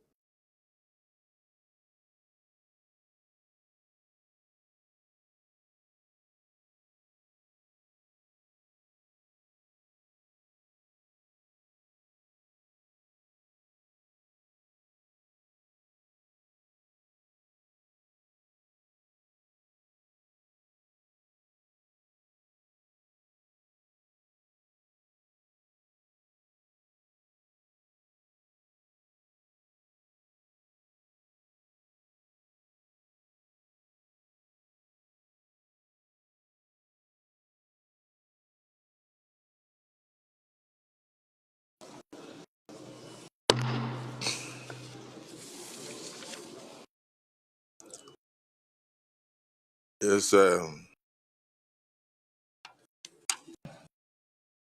report of the Committee on Capital Market on a bill for an act to repeal the Investments and Securities Act 2007, Act number 29, 2007, and then enact the Investments and Securities Bill 2024, and to also establish the Securities and Exchange Commission as the apex regulatory authority for the Nigerian capital market, as well as the regulation of the market to ensure capital formation, the protection of investors, maintain fair, efficient, and transparent market, and reduction of systemic risk, and for related matters 2024, SB 128.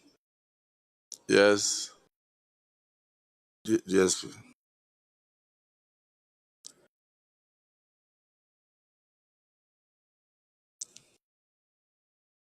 Clause 1.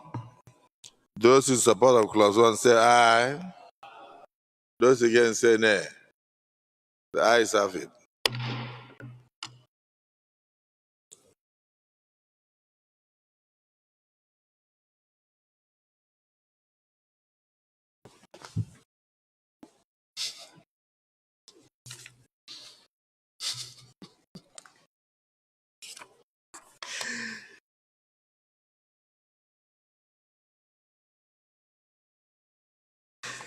Those in favor that clauses 1, clauses 2, 3, 4, 5, and 6, 7, 8, 9, 10, some parts of the bill, please say aye. Those against say nay. The ayes have it. Those in favor that clauses 10, 11, 12, 13, 14, 15, 16, 17, 18, and 19, 20 stand parts of the bills, please say aye. Those against say nay. The ayes have it. Those in favor that clauses 20 to 30 stand part of the bill, please say aye. Those against say nay. The ayes have it. Those in favor that clauses 30 to 40 stand part of the bill, please say aye. Those against say nay. The ayes have it. Those in favor that clauses 30 to 60 stand part of the bill, please say aye. Those against say nay. The ayes have it. Those in favor that clauses 61 to 90 stand part of the bill, please say aye. Those against say nay. The ayes have it. Those in favor that clauses 91 to 120 stand part of the bill, please say aye. Those against say nay. The ayes have it. Those in favor that clauses 121 to 150 stand part of the bill, please say aye. Those against say nay. The ayes have it. Those in favor that clauses 151 to 180 stand part of the bill, please say aye. Those against say nay. The ayes have it. Those in favor that clauses 181 to 210 stand part of the bill, please say aye. Those against say nay. The ayes have it.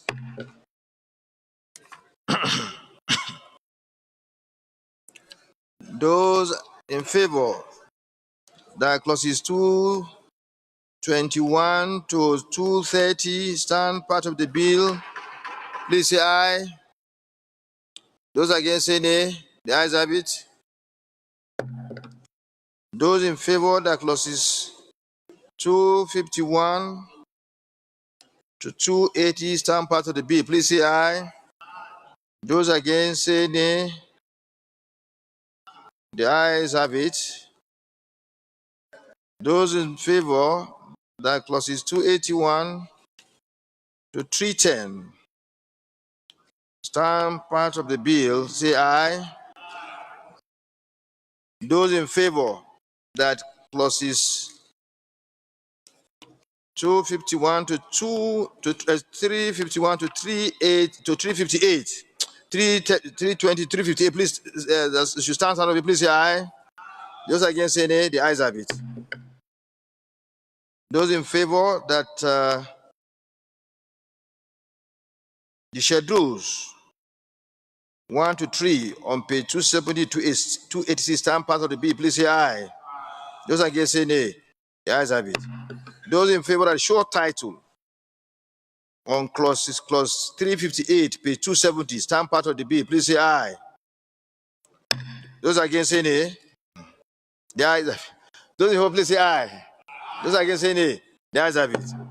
Those in favor of the interpretation on clause 357, page 257, stand part of the bill, please say aye.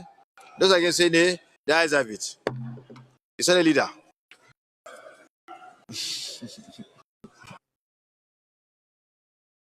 Thank you, Mr. President. And besides, if anybody has anything within the bill, excuse me, leader, if you have any observation that we have not touched, please let us know. Because in looking at the bill is bulky. If there's anything at all, we just want to be on the safe side. Okay, you can write on. Mr. President, sitting as chair, very distinguished colleagues, I rise to move that the Senate revert back to plenary to enable the chairman report progress. I so move. Minority leader. Mr. President, distinguished colleagues, I write to second the motion that the Senate refer back to plenary for the chair to report progress. I so second. Those in favor of the motion, moved by the leader and seconded by the leader, please say aye. Those against say nay. The ayes have it.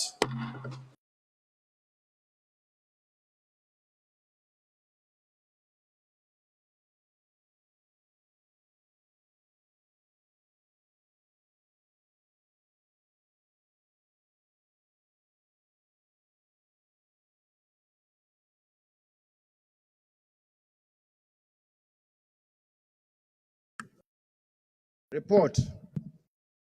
The Senate in the Committee of the Whole considered the report of the Committee on Capital Market on the Investment and Security Repeal and Enactment Bill 2024 and approved as follows. Loan title as recommended. Number of clauses, clauses 1 to 356 as recommended. Interpretation, clause 357 as recommended. Short title, clause 358 as recommended. Schedule 1 to 4 as recommended. Explanatory memorandum, nil. Is this a true reflection of what transpired in the Committee of the Whole?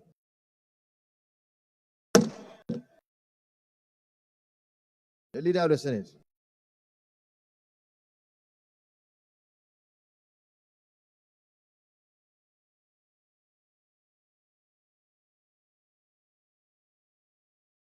Thank you, Mr. President, distinguished colleagues. I rise to move that the bill be now read the third time. I so move. The clerk. Sorry. Mr. President, distinguished colleagues, I want to second the motion moved by the Senate leader that this bill be read a third time. So, those in favor, okay, finish. Are you okay? Those in favor of the motion moved by the leader and second by the leader, please say aye. Those against, say nay. The ayes have it. The clerk of the Senate. Mr. President, distinguished senators, a bill for an act to repeal the Investment and Securities Act 2007, Act number 29, 2007, and enact the Investments and Securities Bill 2024, and to establish the Securities and Exchange Commission as the apex regulatory authority for the Nigerian capital market, as well as regulation of the markets to ensure capital formation, the protection of investors, maintain fair, efficient, and transparent markets, and the reduction of systemic risk, and for related matters 2024, SB 128, third reading. A bill for an act to repeal the Investment and Securities Act 2007, Act number 29, 2007, and enact the Investments and Securities Bill 2024, and to establish the Securities and Exchange Commission as the apex regulatory authority for the Nigerian capital market, as well as regulation of the market to ensure capital formation, the protection of investors, maintain fair, efficient, and transparent market, and reduction of systemic risk and related matters, 2024, third reading, taken and passed. The Leader of the Senate.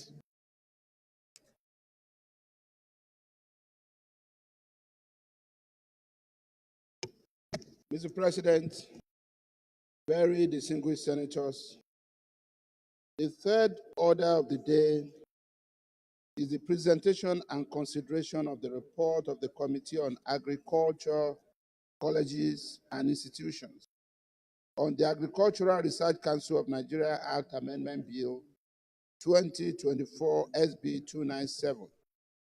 Distinguished senators will recall that the bill was referred to the committee on Thursday, 17th October 2024. Mr. President, may we to invite most distinguished senators Simon Bako Lalong, chairman of the committee, to move the motion for the presentation and consideration of the report. I therefore, based on, okay, well, going by this item, let me now yield the floor to Senator Simon Bako Lalong to proceed with his report. Mr. President, distinguished colleagues, Simon Lalong, representing Plateau South and the chairman of this committee. Mr. President, I rise to move to present the report standing in my name on the order paper.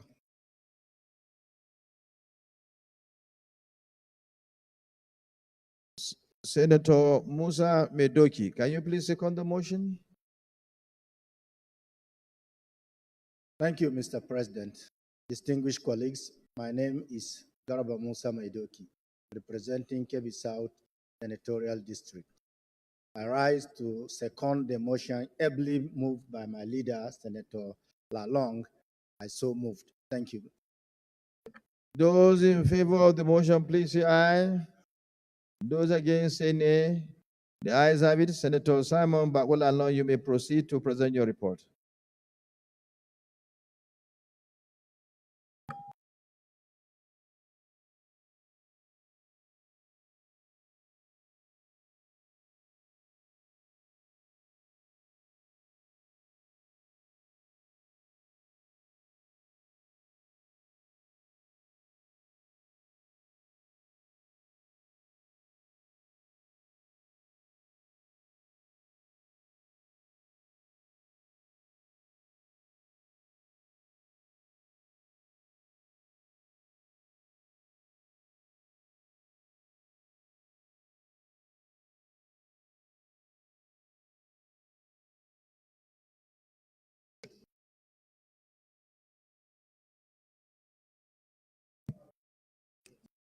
Mr. President, distinguished colleagues, this is a report of the Senate Committee on Agricultural Colleges. With respect to this matter, the introduction is already established. This bill was presented by our colleague, distinguished Senator Iyako Iyaro Anthony from Gombe South. The bill was very clear, very simple, and the content very comprehensive. And so, Mr. President, I will just move to the observations. One, that the intent of the bill is to establish Federal College of Agriculture and Animal Husbandry at Talase, Gombe State. Two, that the bill conforms to normative drafting standard. Everything was all right. And number three, that the establishment of the college will serve as an incentive to encourage agricultural practices in that area.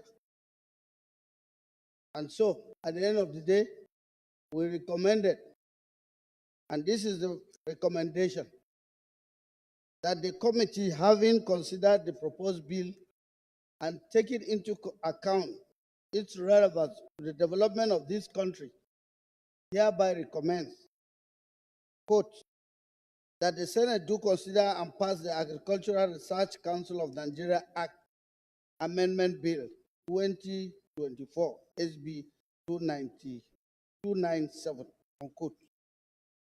So we so move.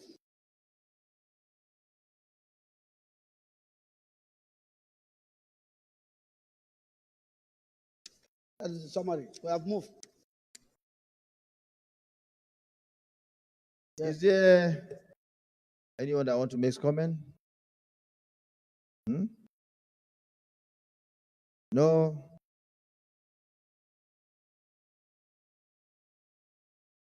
He wants. You have the floor.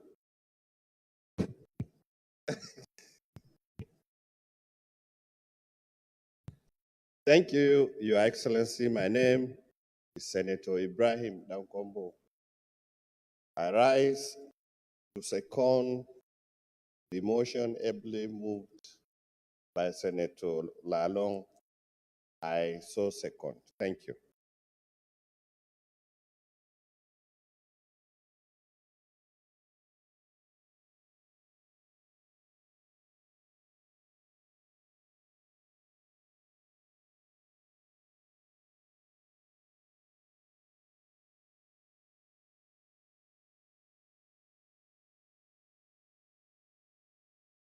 Senate Leader. Thank you, sir. Mr. President, I rise to move that the Senate now resolve to a committee of the whole for further consideration of this report. I so move. The Minority Leader. Mr. President, distinguished colleagues, I second the motion that the Senate resolves into the committee of the whole to further consider the bill. I so second. Those in favor of the motion, please say aye. Those against, say nay. The ayes have it.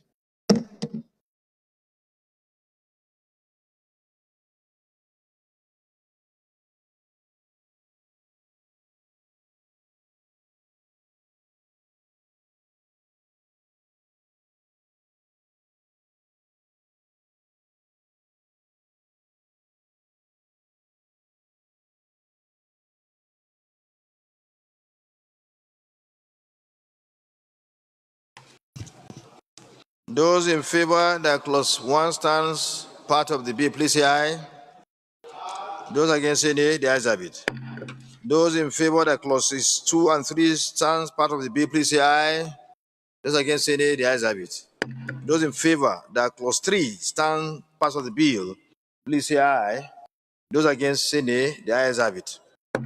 Those in favor that the short titles in clause 3, page 1, stand part of the bill, please say aye. Those against, say nay. The ayes have it. Those in favor that the explanatory memorandum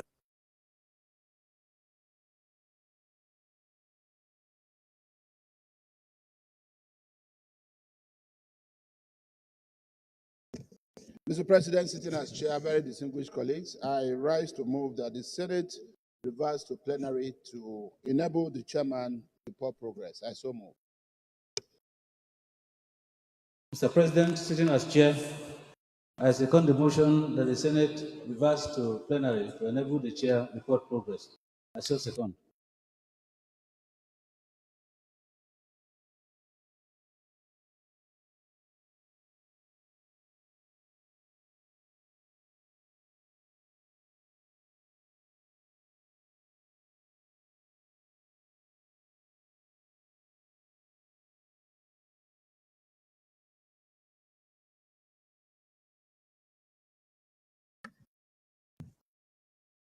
report. The Senate in the committee of the whole consider the report of the Committee on Agricultural Services and Institutions on the Agricultural Research Council of Nigeria Act Amendment Bill 2024 and approved as follows. Long title as recommended, clause 1 to 2 as recommended, interpretation nil, short title clause 3 as recommended, explanatory memorandum as recommended. It is a true reflection of what transpired in the committee of the whole. The Senate Leader.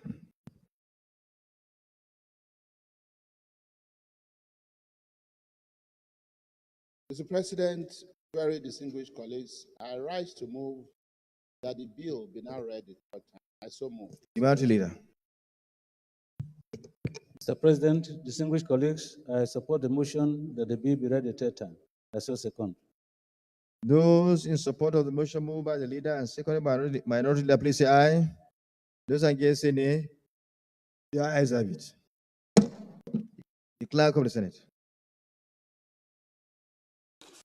Mr. President, distinguished senators, a bill for an act to amend the Agricultural Research Council of Nigeria Act, Cap A12, laws of the Federation.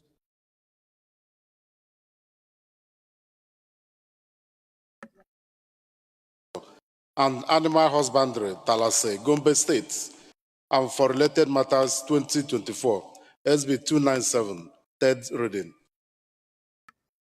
A bill for an act to amend the Agricultural Research Council of Nigeria Act Cap A 12 laws of the Federation of Nigeria 2004 to provide for the establishment of the Federal Colleges of Agriculture and Animal Husbandry, Tilasi, Gombe State, and for related matters 2024, third reading taken and passed.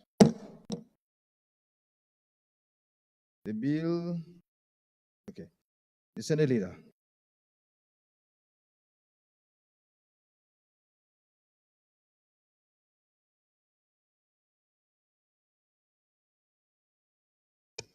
Mr. President, very distinguished senators of the Federal Republic of Nigeria, the fourth order of the day is a House bill for concurrence as listed on the order paper. Mr. President, for the simple nature of the bill and for interchamber reciprocity, I will present the lead debate on the bill. With your permissions.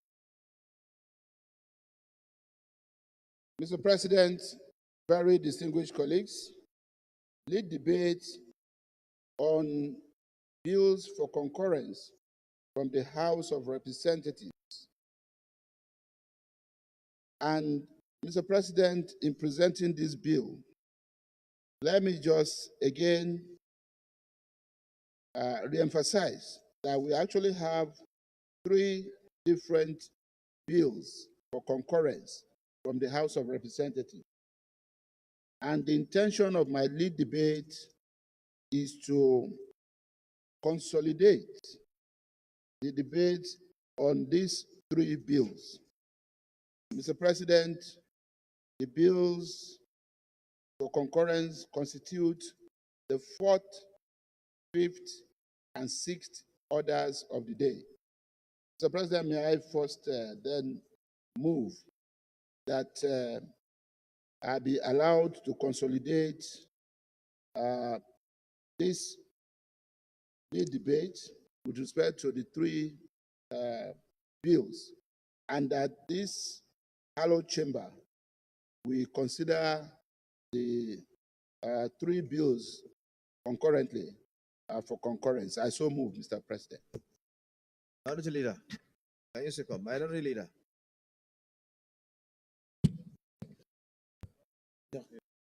Mr. President, very distinguished colleagues, I like to second the motion as moved by the Senate leader. I so second. Those in favor, please say aye. Those against, say nay. The ayes have it. Leader may proceed. Thank you, Mr. President. Lead debate on the bills for concurrence from the House of Representatives. The three bills that are before us for concurrence are: one, the Nigeria Port Economic Regulatory Agency Bill 2024 SB 1038. Two, the Maize Export Prohibition Bill 2024 HB 1509.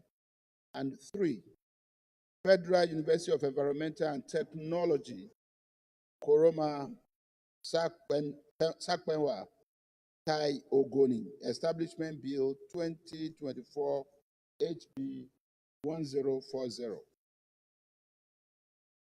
The Nigerian Port Economic Regulatory Agency Bill 2024 HB 1038 was read for the first time in this hallowed chamber on Thursday, 18th July 2024. This bill seeks to repeal the Nigeria Shippers Council Act, Cap N138, Laws of the Federation of Nigeria 2004, and enact the Nigeria Port Economic Regulatory Agency Act to provide for economic regulation of port services. The objectives of this bill are to establish the Nigerian Port Economic Regulatory Agency as an economic regulatory authority, hereinafter referred to in this bill as the Agency for Port Services, hereinafter referred to in this bill as Regulated Services, and to set out the objectives, scope, functions, and powers of the agency. Also, to establish a regulatory framework for the effective and efficient economic regulation of regulated services and related activities for the control of tariffs, rates, and charges to guard against arbitrariness. Thirdly, to monitor compliance of regulated service providers and users in the regulated sector with the provisions of this bill and advise the government through the minister on matters related thereto. And 3, to promote the automation and digitalization of all cargo reception and handling processes and procedures. The Maize Export Prohibition Bill 2024 HB 1509 was read for the first time on Tuesday, 22nd October 2024. This seeks to prohibit the exportation of maize to address the ongoing food crisis in Nigeria. The Federal University of Environment and Technology, Koroma Sakwenwa Tai Ogoni, Establishment Bill 2024 HB 1040 was read for the first time on Thursday, 17th October 2024. This bill seeks to establish the Federal University of Environment and Technology, Koroma Sakwenwa Tai Ogoni, to be statutorily charged with the responsibilities of providing the requisite knowledge and skills in the field of environmental study, technological manpower, and for related matters. Mr. President, my respected colleagues, these are straightforward and non-controversial bills, and they had gone through the necessary legislative process in the House of Representatives. I therefore urge you all to support the second reading of these bills as we refer them to the Committee of the Whole for clause-by-clause consideration. I thank you. Any comment?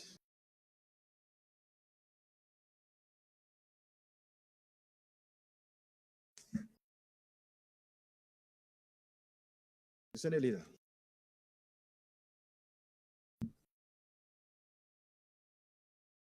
Committee of the Whole.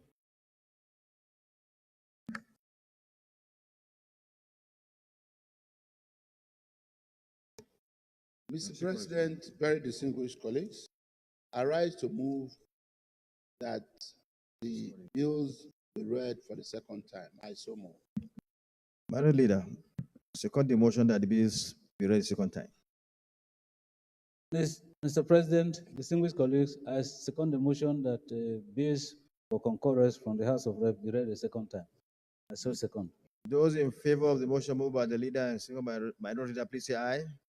Those against say nay. The ayes have it. Clerk of the Senate.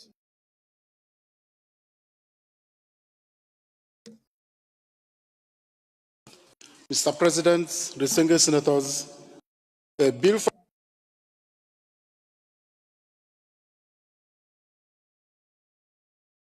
2004 and they enact the Nigeria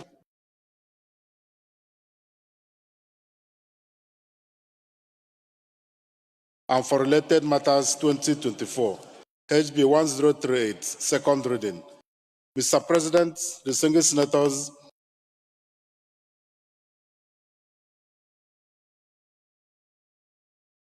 quantities out of Nigeria and for related matters 2024, HB 1509, second reading. Mr. President, distinguished senators, a bill for an act to provide for the establishment of Federal University of Environment Technology, Kuruma, Sakwenwa, Tai Ogone, and for related matters 2024, HB 1040, second reading. A bill for an act to repeal the Nigeria Shippers Council Act Cap N133, Laws of the Federation of Nigeria, 2004, and enact the Nigeria Port Economic Regulatory Agency Act to provide for economic regulation of port services and for related matters 2024, HB 1038, second reading.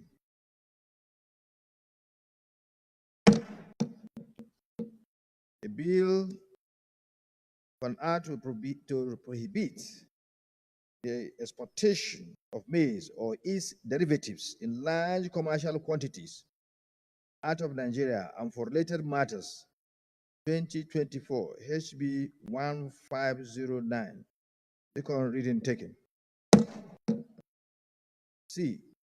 A bill for an act to provide for the establishment of Federal University of Environmental Technology, Koroma, to Sakwenwa, Tai Ogoni, and for related matters, 2024, HB 1040, second reading taken.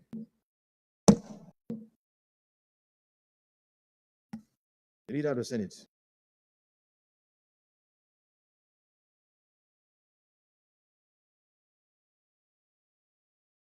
Of the whole. Mr. President, very distinguished colleagues, I rise to move that the Senate now resolve to a committee of the whole to ensure further consideration of these bills. I so move. The Minority Leader. Mr. President, distinguished colleagues, I rise to second the motion moved by the Senate Leader that the Senate resolves into the Committee of the Whole to further consider the bills from the House of Representatives for concurrence. I so second. Those in favor of the motion, please say aye. Those against, say nay. The ayes have it.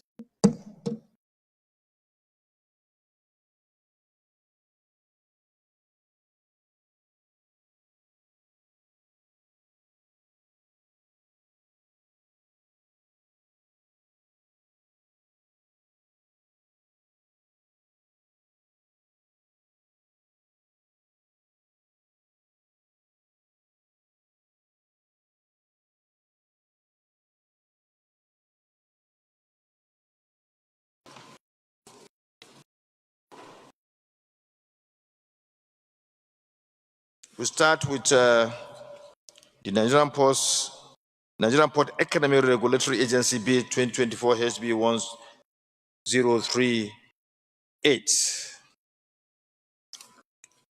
Those in favor that clauses 1 to 10 stand pass of the bill, please say aye.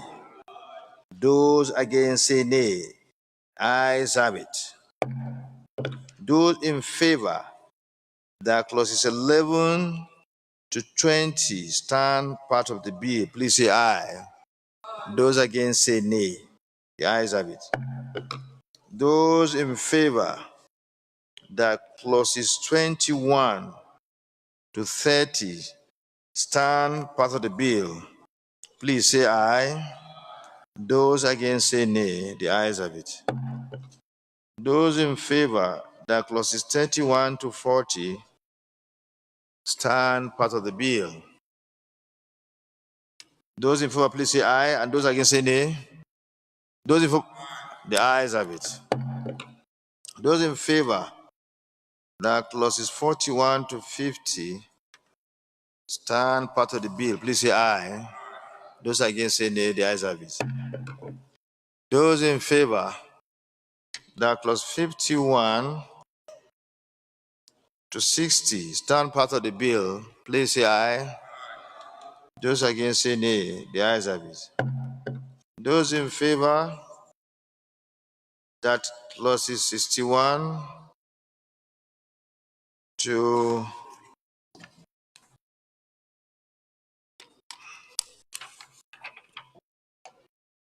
to 68 stand part of the bill, please say aye. Those against, say nay. The ayes have it.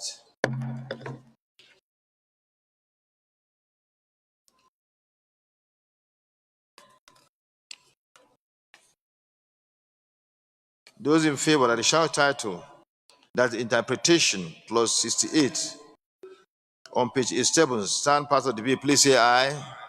Those against, say nay. The ayes have it. Those in favor that clause 69 stand part of the bill, please say aye. That's the short title. Those against, say nay. The ayes have it. Those in favor that the schedule 1 on page 95 stand part of the bill, say aye. Those against, say nay. The ayes have it. Those in favor that the explanatory memorandum on page 102 stand part of the bill, please say aye. Those against say nay. The ayes have it. The leader of the Senate. Oh, sorry. The next is Maize Export Prohibition Bill 2024 HB 1509. Those in favor that clauses 1, 2, 3, and 4 stand part of the bill, please say aye. Those against say nay. The ayes have it. Those in favor that is short title on short title clause 4, page 1, stand part of the bill, please say aye. Those against. Okay, go ahead. The Senate President, distinguished colleagues, please, I understand the position of maize as regard to national security. I understand that clearly, but we must be fair to our people. Sir, the crude oil today is derived from Nigeria. It's priced by at international price, even though we are consuming it at our local refinery. We are the farmers. We grow these things. We have to sell it not at the international price, but at the local price. And despite that, we do not have the government support for us to make this cheaper to Nigerians. I think it is unwise. I think it is not fair. What is your move for what I want, amendment? The amendment I want, sir, is to stop it at maize, so that the derivatives, these are processed products, can be Seconder, exported. please. A seconder. Senator Abbas. Mr. President, the second motion has moved, amendment has moved by Senator Medoki. So, Those in favor that the derivatives of maize should not be prohibited from being exported, that only maize should be prohibited from being exported, please say aye. Those against say nay. The ayes have it. Thank you, Senator Medoki. The derivatives are products of the value chain, because you create job by allowing that to occur. Now saying that those so you are not saying that Martina cannot be up here. Thank you for your eagle eye. You done very well. So it has to go to conference committee. So take note, secretariat. So that is okay. I think we finished with that. The third one, yeah, we are on the third one. Yeah, I say we finish with that. With this one. We are now on the Federal University of Environment and Technology, Koroma Sakpenywa, Tai Ogoni, Establishment Bill 2024, HB 1040. Clauses, because this is a formula, sorry, it's familiar area. We don't need to waste time on this. Clause 1 to 10. Clauses 1 to 10. Those in favor that is time part of the bill, please say aye. Those against say nay. Clauses 10, 11 to 20. Those in favor that this stand part of the bill, please say aye. Those against say nay. The ayes have it. Clauses 21 to 27. Those in favor that they stand part of the bill, please say aye. Those against say nay. The ayes have it.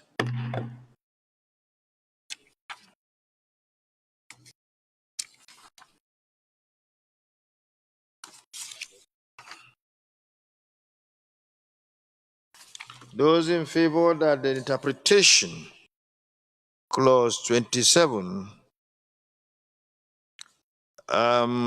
page 19, stand part of the bill, please say aye. Those against say nay. The ayes have it.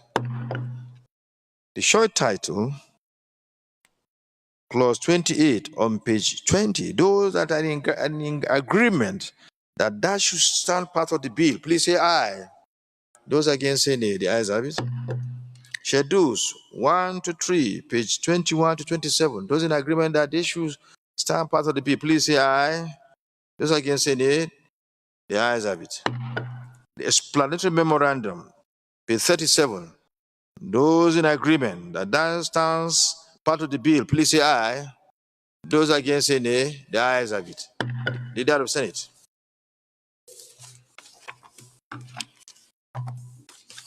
Mr. President, sitting as chair, very distinguished colleagues, I rise to move that the Senate revert back to plenary to enable the chairman of progress. The minority leader, our able minority leader. After our able leader has moved, so let's hear from our able minority leader. Mr. President, sitting as chair, distinguished colleagues, I second the motion that the Senate reverse to plenary to enable the chair report progress. Those in agreement that for that the motion moved by the leader and seconded by minority leader should scale through, please say aye. Those against say nay. The ayes have it.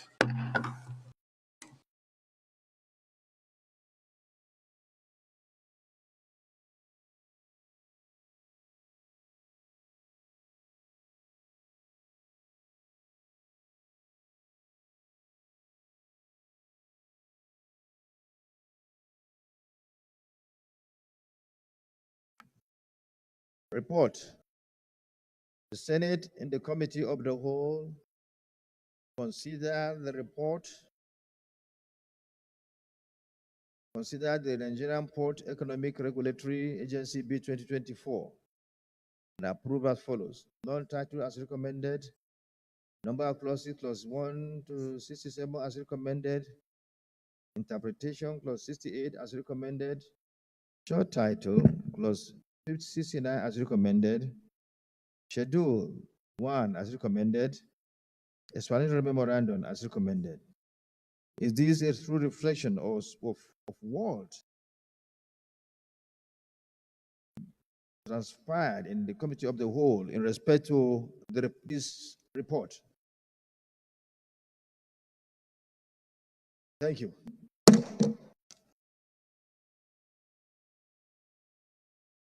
Another report. The Senate and the Committee of the Whole considered the Maize Export Prohibition Bill 2024 and approve as follows. Long title as recommended. Number of clauses, clause 1 as recommended, clause 2, 3 as recommended. Short title, clause 4 as recommended. Explanatory memorandum as amended. Is this a true reflection of what transpired in the Committee of the Whole in respect of the report?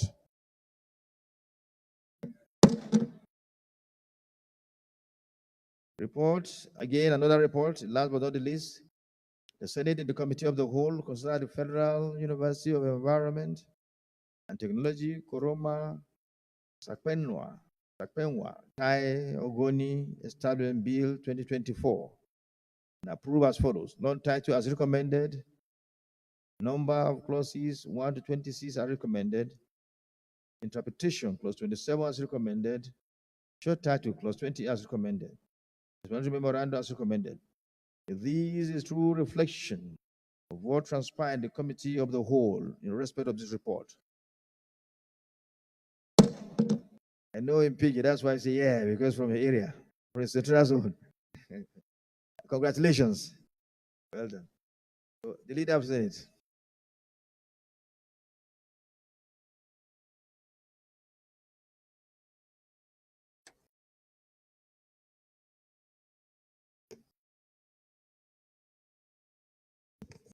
Mr. President, very distinguished colleagues, I rise to move that these bills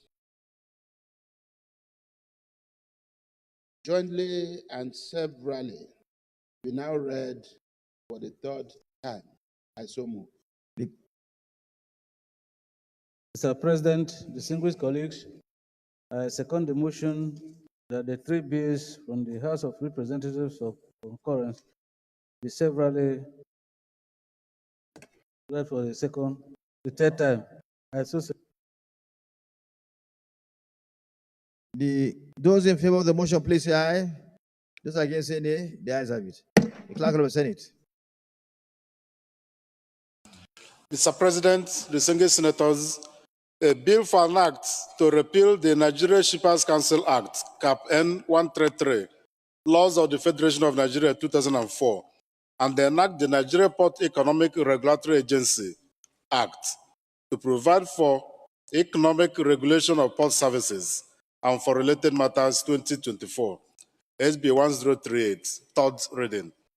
Mr. President, distinguished senators, a bill for an act to prohibit the exportation of maize in large commercial quantities out of Nigeria and for related matters 2024, HB 1509, third reading. Mr. President, distinguished senators, a bill for an act to provide for the establishment of Federal University of Environmental Technology, Kuruma Sakpenwa, Tai Ogoni, and for related matters 2024, HB 1040, third reading. A bill for an act to repeal the Nigerian Shippers Council Act, Cap 1 N133, laws of the Federation of Nigeria 2004, and now the Nigeria Port Economic Regulatory Agency Act to provide for economic regulation of port services and related matters 2024, third reading taken and passed. A bill for an act to prohibit the exportation of maize in large commercial quantities out of Nigeria and for related matters 2024. Let me say that again. A bill for an act to prohibit the exportation of maize or its derivatives in large commercial quantities out of Nigeria and for related matters 2024 SB 1509 as amended, third reading taken and passed. C. A bill for an act to provide for the establishment of Federal University of Environment Technology, Roma, Takwenwa, Tai Ogoni, and for related matters 2024 HB 1040, third reading taken and passed. The Leader of the Senate.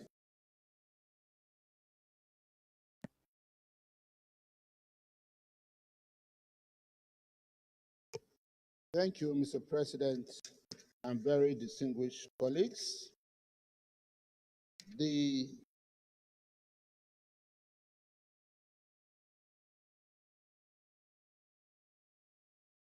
fifth and last order of the day is a motion standing in the name of most distinguished Senator Buhari Abdul Fattah, Chairman of the Senate Committee on Aviation, on the incessant delay and cancelled flight by airline operators in Nigeria.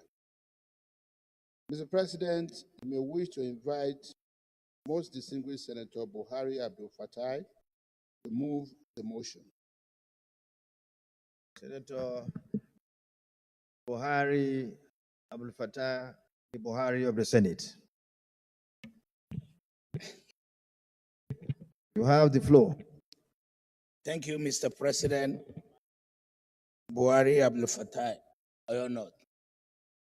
Mr. President, the motion is incessant delayed and cancelled flight by airline operation in Nigeria.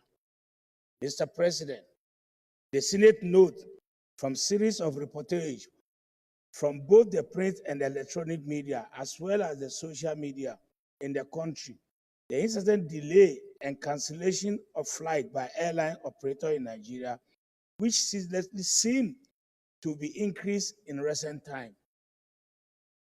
Mr. President, also note that this development is worrisome, as air travel is one of the most reliable, dependable, and quicker means of transportation, often undertaken for business official purpose, and to keep to the scheduled appointment, which are usually time-bound. Therefore, unwarranted flight delay and cancellation will be counterproductive to the social economic growth and development of this country. The Senate further notes that as part of interventionist measure to check unethical and unwholesome practice of the practitioner in the aviation sector, the Nigerian Civil Aviation Authority is statutorily empowered through the enactment of Nigerian Civil Aviation Act to, among other things, provide oversight and guidelines aimed at ensuring the airlines operate within the contemplation of international standards in Nigeria, and to ensure that airline customers get value for the services they paid the airline for. The Senate observed that the quest for economic diversification and foreign direct investment, which are part of the current administration policy, trust will remain an illusion if the country aviation industry falls short of acceptable best practices across the globe. Mr. President, distinguished colleagues, aware that Part 19 of the Nigerian Civil Aviation Authority Regulation of 2023 makes provision for consumer protection in the civil aviation industry in Nigeria. However, enforcement has been an issue, as most Nigerians are not even aware that they are entitled to compensation for time lost due to unnecessary delay and outright cancellation. Hence, the need for the NCAA to activate this aspect and make it public and its regulation so that airline operators will sit up and be alive to their responsibility to their customers. Accordingly resolved, mandate the Senate Committee on Aviation to invite the Minister of Aviation and Aerosport, the Director General of NCAA, airline operators, and other relevant stakeholders to, among other things, unravel the circumstances behind incessant flight delay and cancellation with a view to finding lasting solution to the problem. I so move, Mr. President.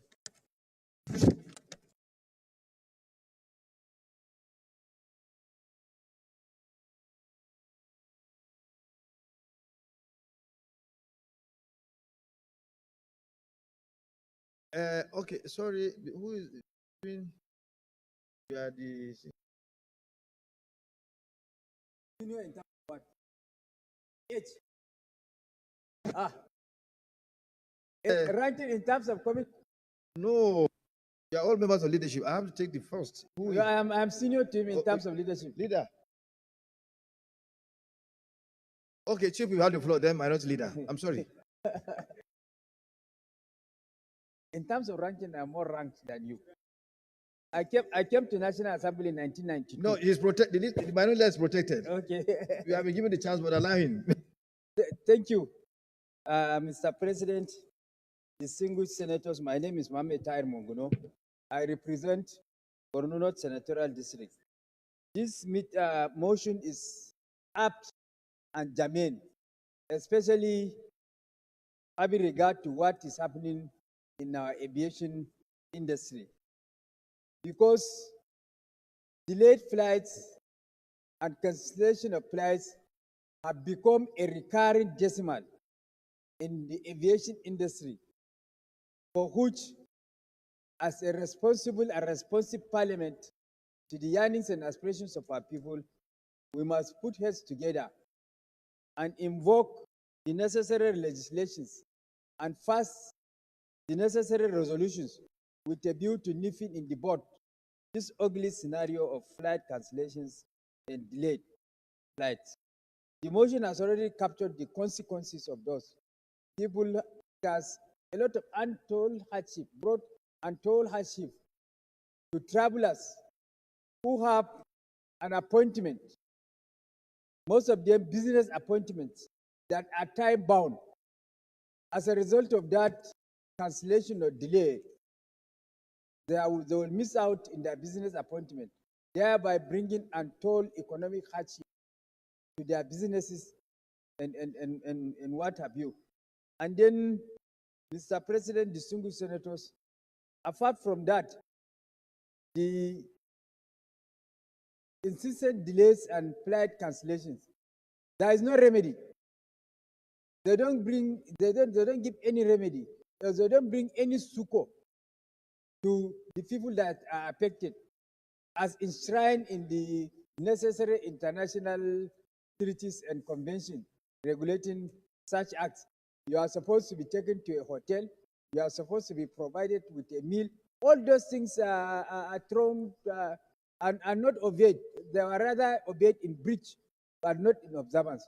So this motion is apt and germane, and as a responsible and responsive parliament to the yearnings and aspirations of our people, we must act and nip in the bud this ugly scenario in the aviation industry. Thank you.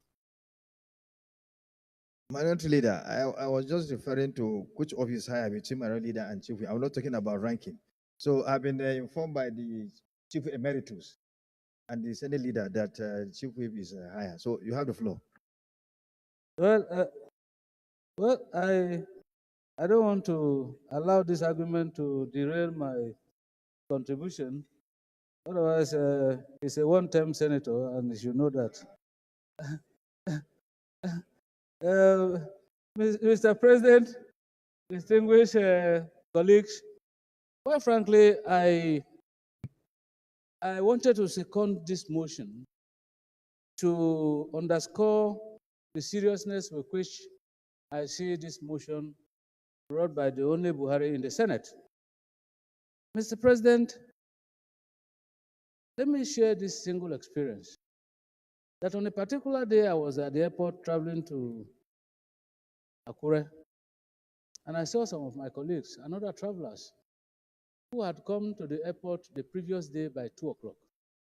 And by 3 o'clock, they had not gotten a flight. And they were there. They confessed to sleeping at the airport. Nigerian airports are the only airports in the whole wide world where your flights are delayed without any explanation, without any apology. Your flights are cancelled without any apologies, without any announcement. And so I think that it is high time we take very stern stance on some of these issues, because it throws up the problem of our regulatory agencies. Mr. President, you will recall that even in the 9th Senate, I brought a motion on the arbitrary billings by DSTV on Nigerians. I also brought a bill on the arbitrary deductions on accounts of customers by commercial banks. All these institutions have regulatory agencies, but they do not do anything. They do not do anything. And so the motion by my colleague here actually has thrown up the fierce urgency of the need for this Senate to take a very serious position on this matter. Because apart from the transactional effect of these delays, a businessman, for instance, who had a business meeting in Lagos, will come to Abuja here, I will not be able to find flight to go back to Abuja, to Lagos. You know what that loss can be? Even in government activities, the government officials that wants to travel to Lagos to represent this government at any level of business or program will get delayed in this place until that event is overtaken. Even health, if you have reason to travel out of one place to the other and you get unnecessary delayed and your flight cancelled, God forbid, it is possible to lead to death as a result of that negligence. So I think, Mr. President, that in supporting this motion, I want to say that at least for this matter and other related matters, our compliance committee must ensure that whatever resolutions that we arrive at here is complied with by this agency. Because these organizations or service providers are taking Nigerians and Nigeria for a ride. And they're making Nigeria a laughing stock. Because it's not only Nigerians who are resilient that are applying these rules. Foreigners are here. They experience the same thing. And it makes Nigeria look like a different country from other countries of the world.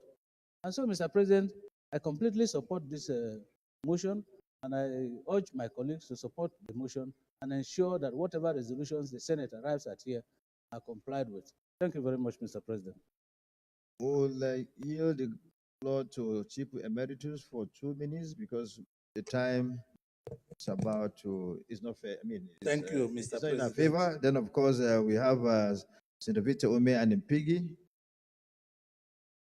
Thank you, Mr. President. And supporting the bill, I urge my colleagues, the motion, sorry, for the airlines, because you see, most of the airlines are keeping passengers without caring about their welfare. In international agreement about airlines, if you keep any passenger, delayed any passenger, it's either you feed him or you find alternative way of transporting him. Because Nigerian airlines are not even caring to say if they will put the passengers in another airplane leaving at that moment. They don't care about this thing. So this motion that brought by Senator Buhari of the Senate is very germane, and it's the right time that airlines should start taking their passengers very serious, because international passengers who are transferring to other cities are just looking at Nigeria as jokers. Because when a passenger lands, for example, in Abuja and is going to transfer to Kanu or Abia or Ekiti or Ondo, they delay him for almost 9 hours and without any information. So, Mr. President, I think it's not a way situation in marketing our country. The airlines should be more serious in doing the business. Look at what Senator Abamoru just said. The people waiting for airplane in the morning to the next day, and they were still in the airport. And these airlines never ask these people whether they will eat, whether they will use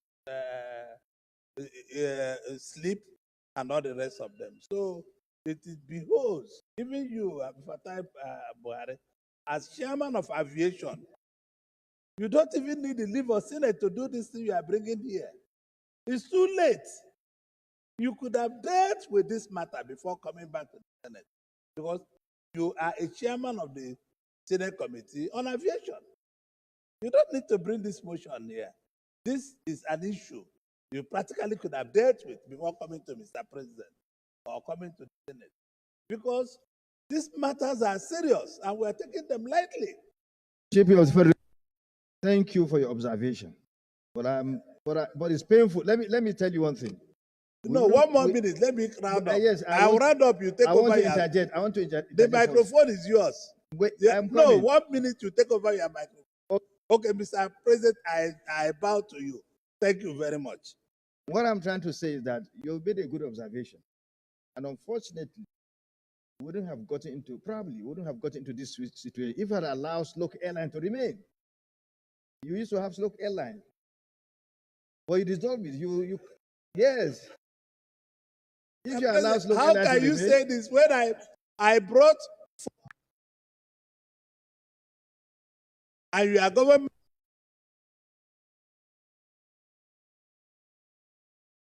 Your government cancel the airline, cancel the license. It's only Nigeria that I can see government looking for business, canceling licenses of businesses. Is it not abomination? It is something you cannot hear for. If you are looking to employ Nigerians and government are busy canceling licenses of banks, canceling licenses of private banks, canceling licenses of private airlines, it's not hard for anywhere in the world. It's only in Nigeria that these things happen. So, Mr. President, I'm even afraid of doing any business I have to do with licensing because it's not the right thing to do.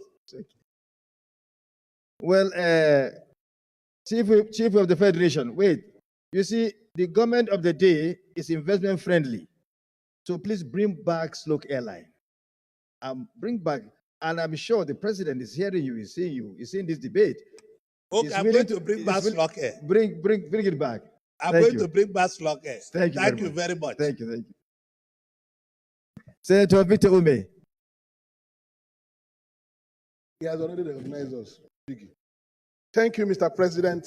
My name is Senator Victor Ume. I represent Anambra Central Senatorial District. Mr. President, this motion is a very good motion. We all have experienced delays and cancellation of flights in Nigeria. And it's not a comfortable situation, in any country where these things happen. But Mr. President, I want to situate the conditions and the operating environment for our airline operators in Nigeria. I have had cause to discuss with some of the operators why these incessant delays and all that. And they raised a lot of issues, some of them bordering on the cost of their operations. The cost of their operations. Because of the fluctuation in the dollar and the things they need to run their services, is very, very patriotic for some of these airlines to still remain in operation in Nigeria. So we have to acknowledge that the situation has been very difficult for them, and they have continued to put their aircraft on the air to move people around the country. I have listened to the Honorable Minister for Aviation. He's somebody who is on top of this situation. He has been encouraging these airlines, negotiating a lot of things for them, and giving them actually pass mark that they are doing well. In as much as it's very discomforting for flights to be delayed and sometimes canceled, we have to take into account the challenges these airlines face in Nigeria to remain in the skies, to carry people around. So this prayer is very good for them to interface with the Honorable Minister of Aviation, who understands their predicaments significantly. You have 2 seconds. 2 seconds. Significantly, most of the airlines have improved. There was a time it was very bad. But today, if you are not on time at the airport, you will miss your flight. So it is going on. There's no point mentioning the airlines. Thank you. But I do at their best. And let's acknowledge they are making much sacrifice to be able to operate as airlines in this country. So we yield the floor to Senator Mpigi, then to Senator Abbas, then to Senator Austin Akombo. Two minutes so that we can come.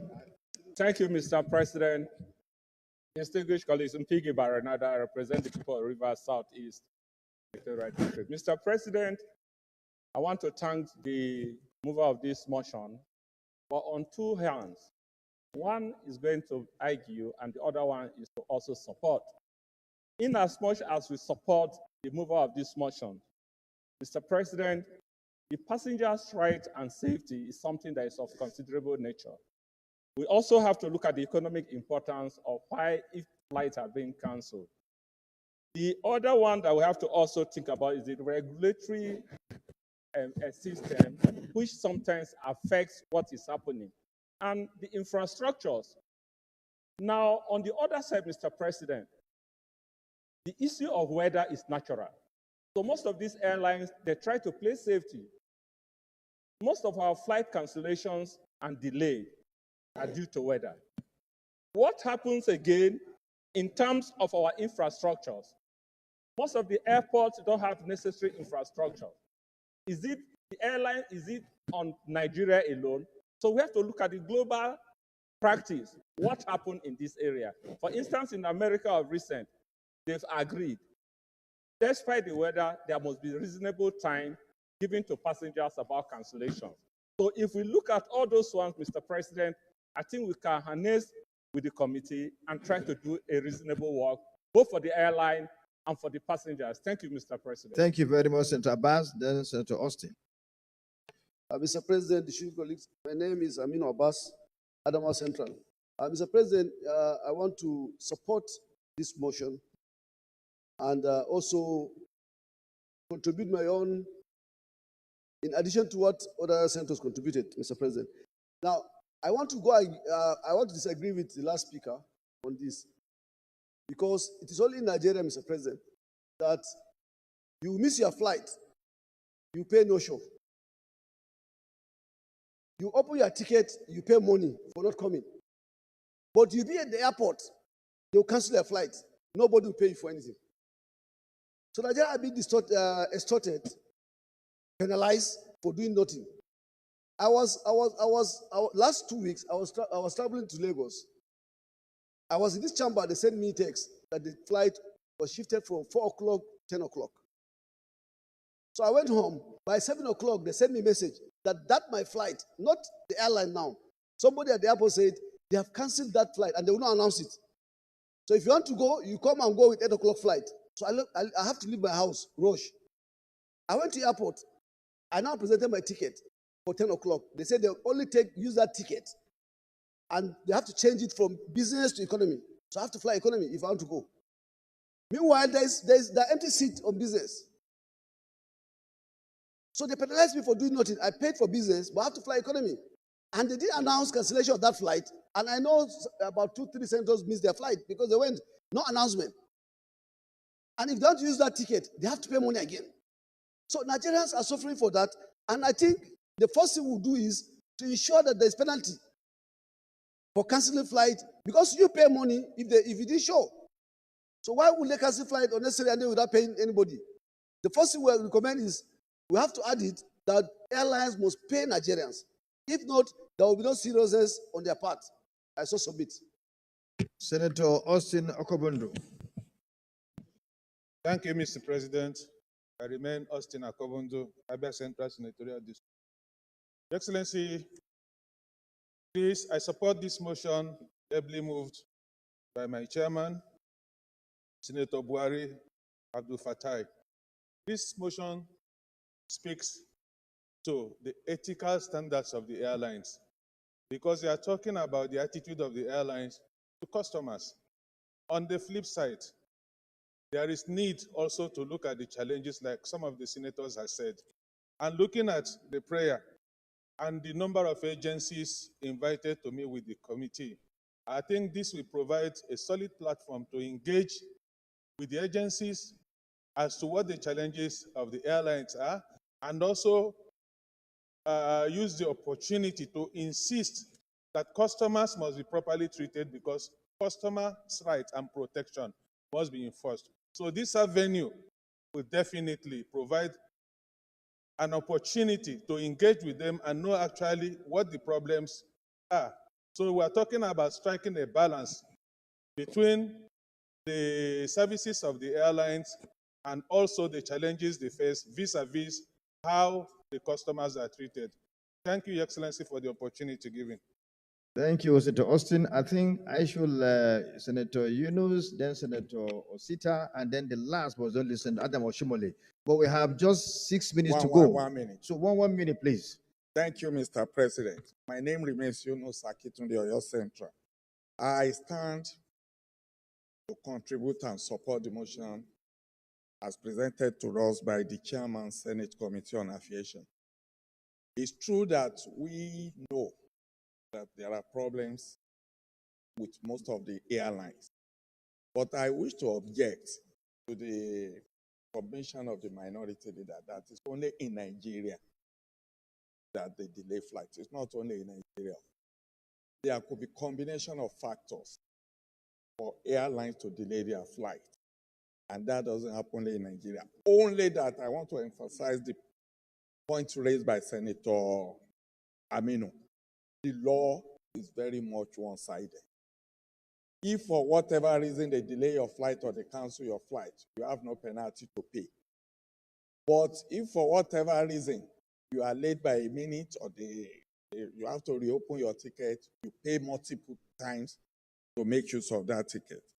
Finally, Mr. President, I think as submitted by His Excellency, this issue being discussed here should have been handled by the committee themselves. The Nigeria Civil Aviation Authority is there to regulate the airline. the Senate Committee on Aviation have oversight rights on that agency. And most Nigerians will appreciate it if the Senate cannot mandate the committee as requested. But instead of inviting people to this chamber to work on the regulatory body and make sure that customers get their due for their payment. Thank you very much. Senator Osita, you have 1 minute because you have just 3 minutes to go. Then we can yield the floor, to Senator Adam Oshomole. Thank you, Mr. President. My name is Osita Ezuna, so I represent Imo West. Well, I just want to contribute to this motion, not necessarily because I'm in total support of the motion. The reason is that no airline operator will delay flight or cancel flight without sufficient reasons. There are so many reasons why flights are delayed and canceled. It could be weather situation. It could be other operational delays and factors. So because we are worried about time, let me reserve my comments until I come to the prayers, because I want to amend the prayer. So I reserve my comment. Thank you very much. We'll go straight to the prayer. But, oh, sorry. Okay, you. 1 minute. Sorry. I thought with my Babariga, it would be easier to notice me today. Sorry, Senator Adams Excellency Elijah Adams Oshomole. Mr. President, sir, thank you very much. I wasn't just going to talk today, I wanted to just listen.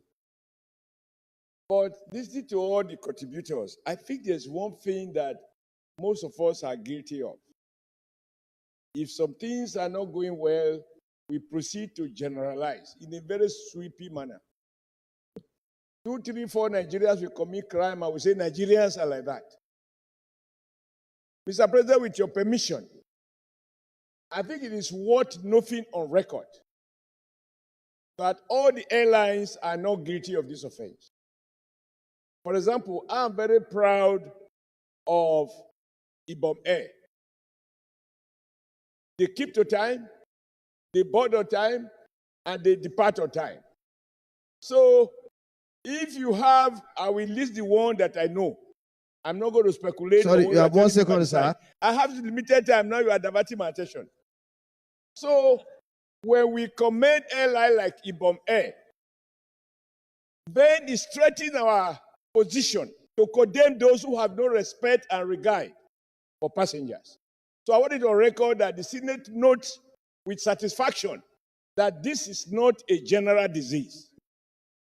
Akwa Ibom Air has shown that a state-owned airline can do better. And if you see Value Jet, since I hear you have shares there, I added this one just to stop the heckling around. Well, time is off because the Senate time is... Let me just conclude.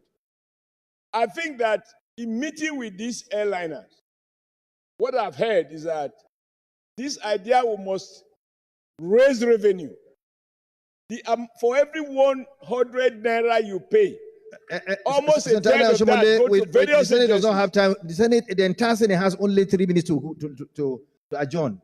I bow, sir. Thank you very much. Thank you for the privilege. Thank you very much. Now, unfortunately, there's no prayer for this motion because the committee itself has a mandate by our rules to do what it needs to do in terms of oversight. So this motion, this prayer is not necessary. Chairman of the committee and the mover, do you agree with me? Mr. President, the reason why we needed a prayer is that we cannot call the airline operators. It's not under our jurisdiction. No. We only have the agency. And when you tell the agency that how far, what you have to say, you have informed them. With this mandate, you can now invite all the airlines and ask them if it's weather, if it's this thing, there's no problem. We need the Senate approval to do that. Thank you. Now, I read, I will read this prayer, but I do not agree with you that you don't have the mandate to invite. You have the mandate to invite everybody in this country. You have the mandate to subpoena everybody in this country. Even even anybody, everybody, mandate the Senate Committee on Aviation to invite the Honorable Minister of Aviation and Aerospace, the Director General of the Nigerian Civil Aviation Authority, airline operators, and other relevant stakeholders to, among other things, unravel the circumstances behind the incessant flight delays and cancellations with a view to finding lasting solution to the problem. Those in favor of this prayer, please say aye. Amendment. Those against say nay. Amendment. The ayes have it. Amendment. Can you move? We don't have time. Amendment. Senate leader, Amendment. move for adjournment because we just have 10 seconds to go. No, amendment to the prayer, Mr. President. Then we need to extend time. No, but amendment to the prayer should be allowed, Mr. President. So, no, my amendment is that it is not only the Senate Committee on Aviation, because FCCPC, Federal Competition Consumer Protection Commission, has the responsibility. So, my amendment is that the Senate, FCCPC, my amendment is that the Senate Committee on Aviation and Industry should conduct a public hearing, not to invite. No. Seconder, no seconder. It fails. There's a seconder. There's a seconder. Okay, second. Yes? Second. I'm Senator Friday Benson. I hereby second the motion. Those in favor of the motion, please, the amendment, please say aye. Those against say nay. The nays have it. Motion for adjournment. Thank you, Mr. President. Very distinguished colleagues. I rise to move that the Senate now adjourn till Thursday, the 5th day of November 2024. I so move. Minority Leader. Mr. President, distinguished colleagues, I second the motion that this Senate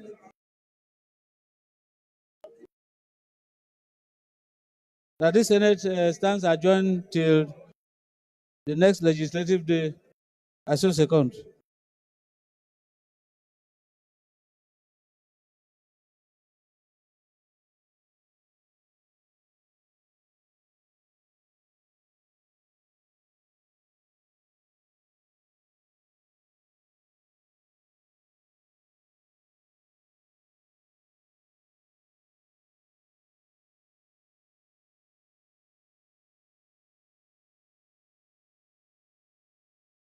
Before I put the question, please, announcement of the Conference Committee on Southwest Development Commission, Bill 2024, Senator Onyekachi Nweboyin, Chairman, Senator Musa Mustafa, Northeast, Senator Mohammed Danduse, Northwest, Senator Asukwe Ekwenyon, South, Senator Wasiu Eshiloko, Southwest, Senator Dicket Plan, North Central. Those in favor of the motion that this Senate stand adjourned to tomorrow, and seconded by the minority leader, please say aye.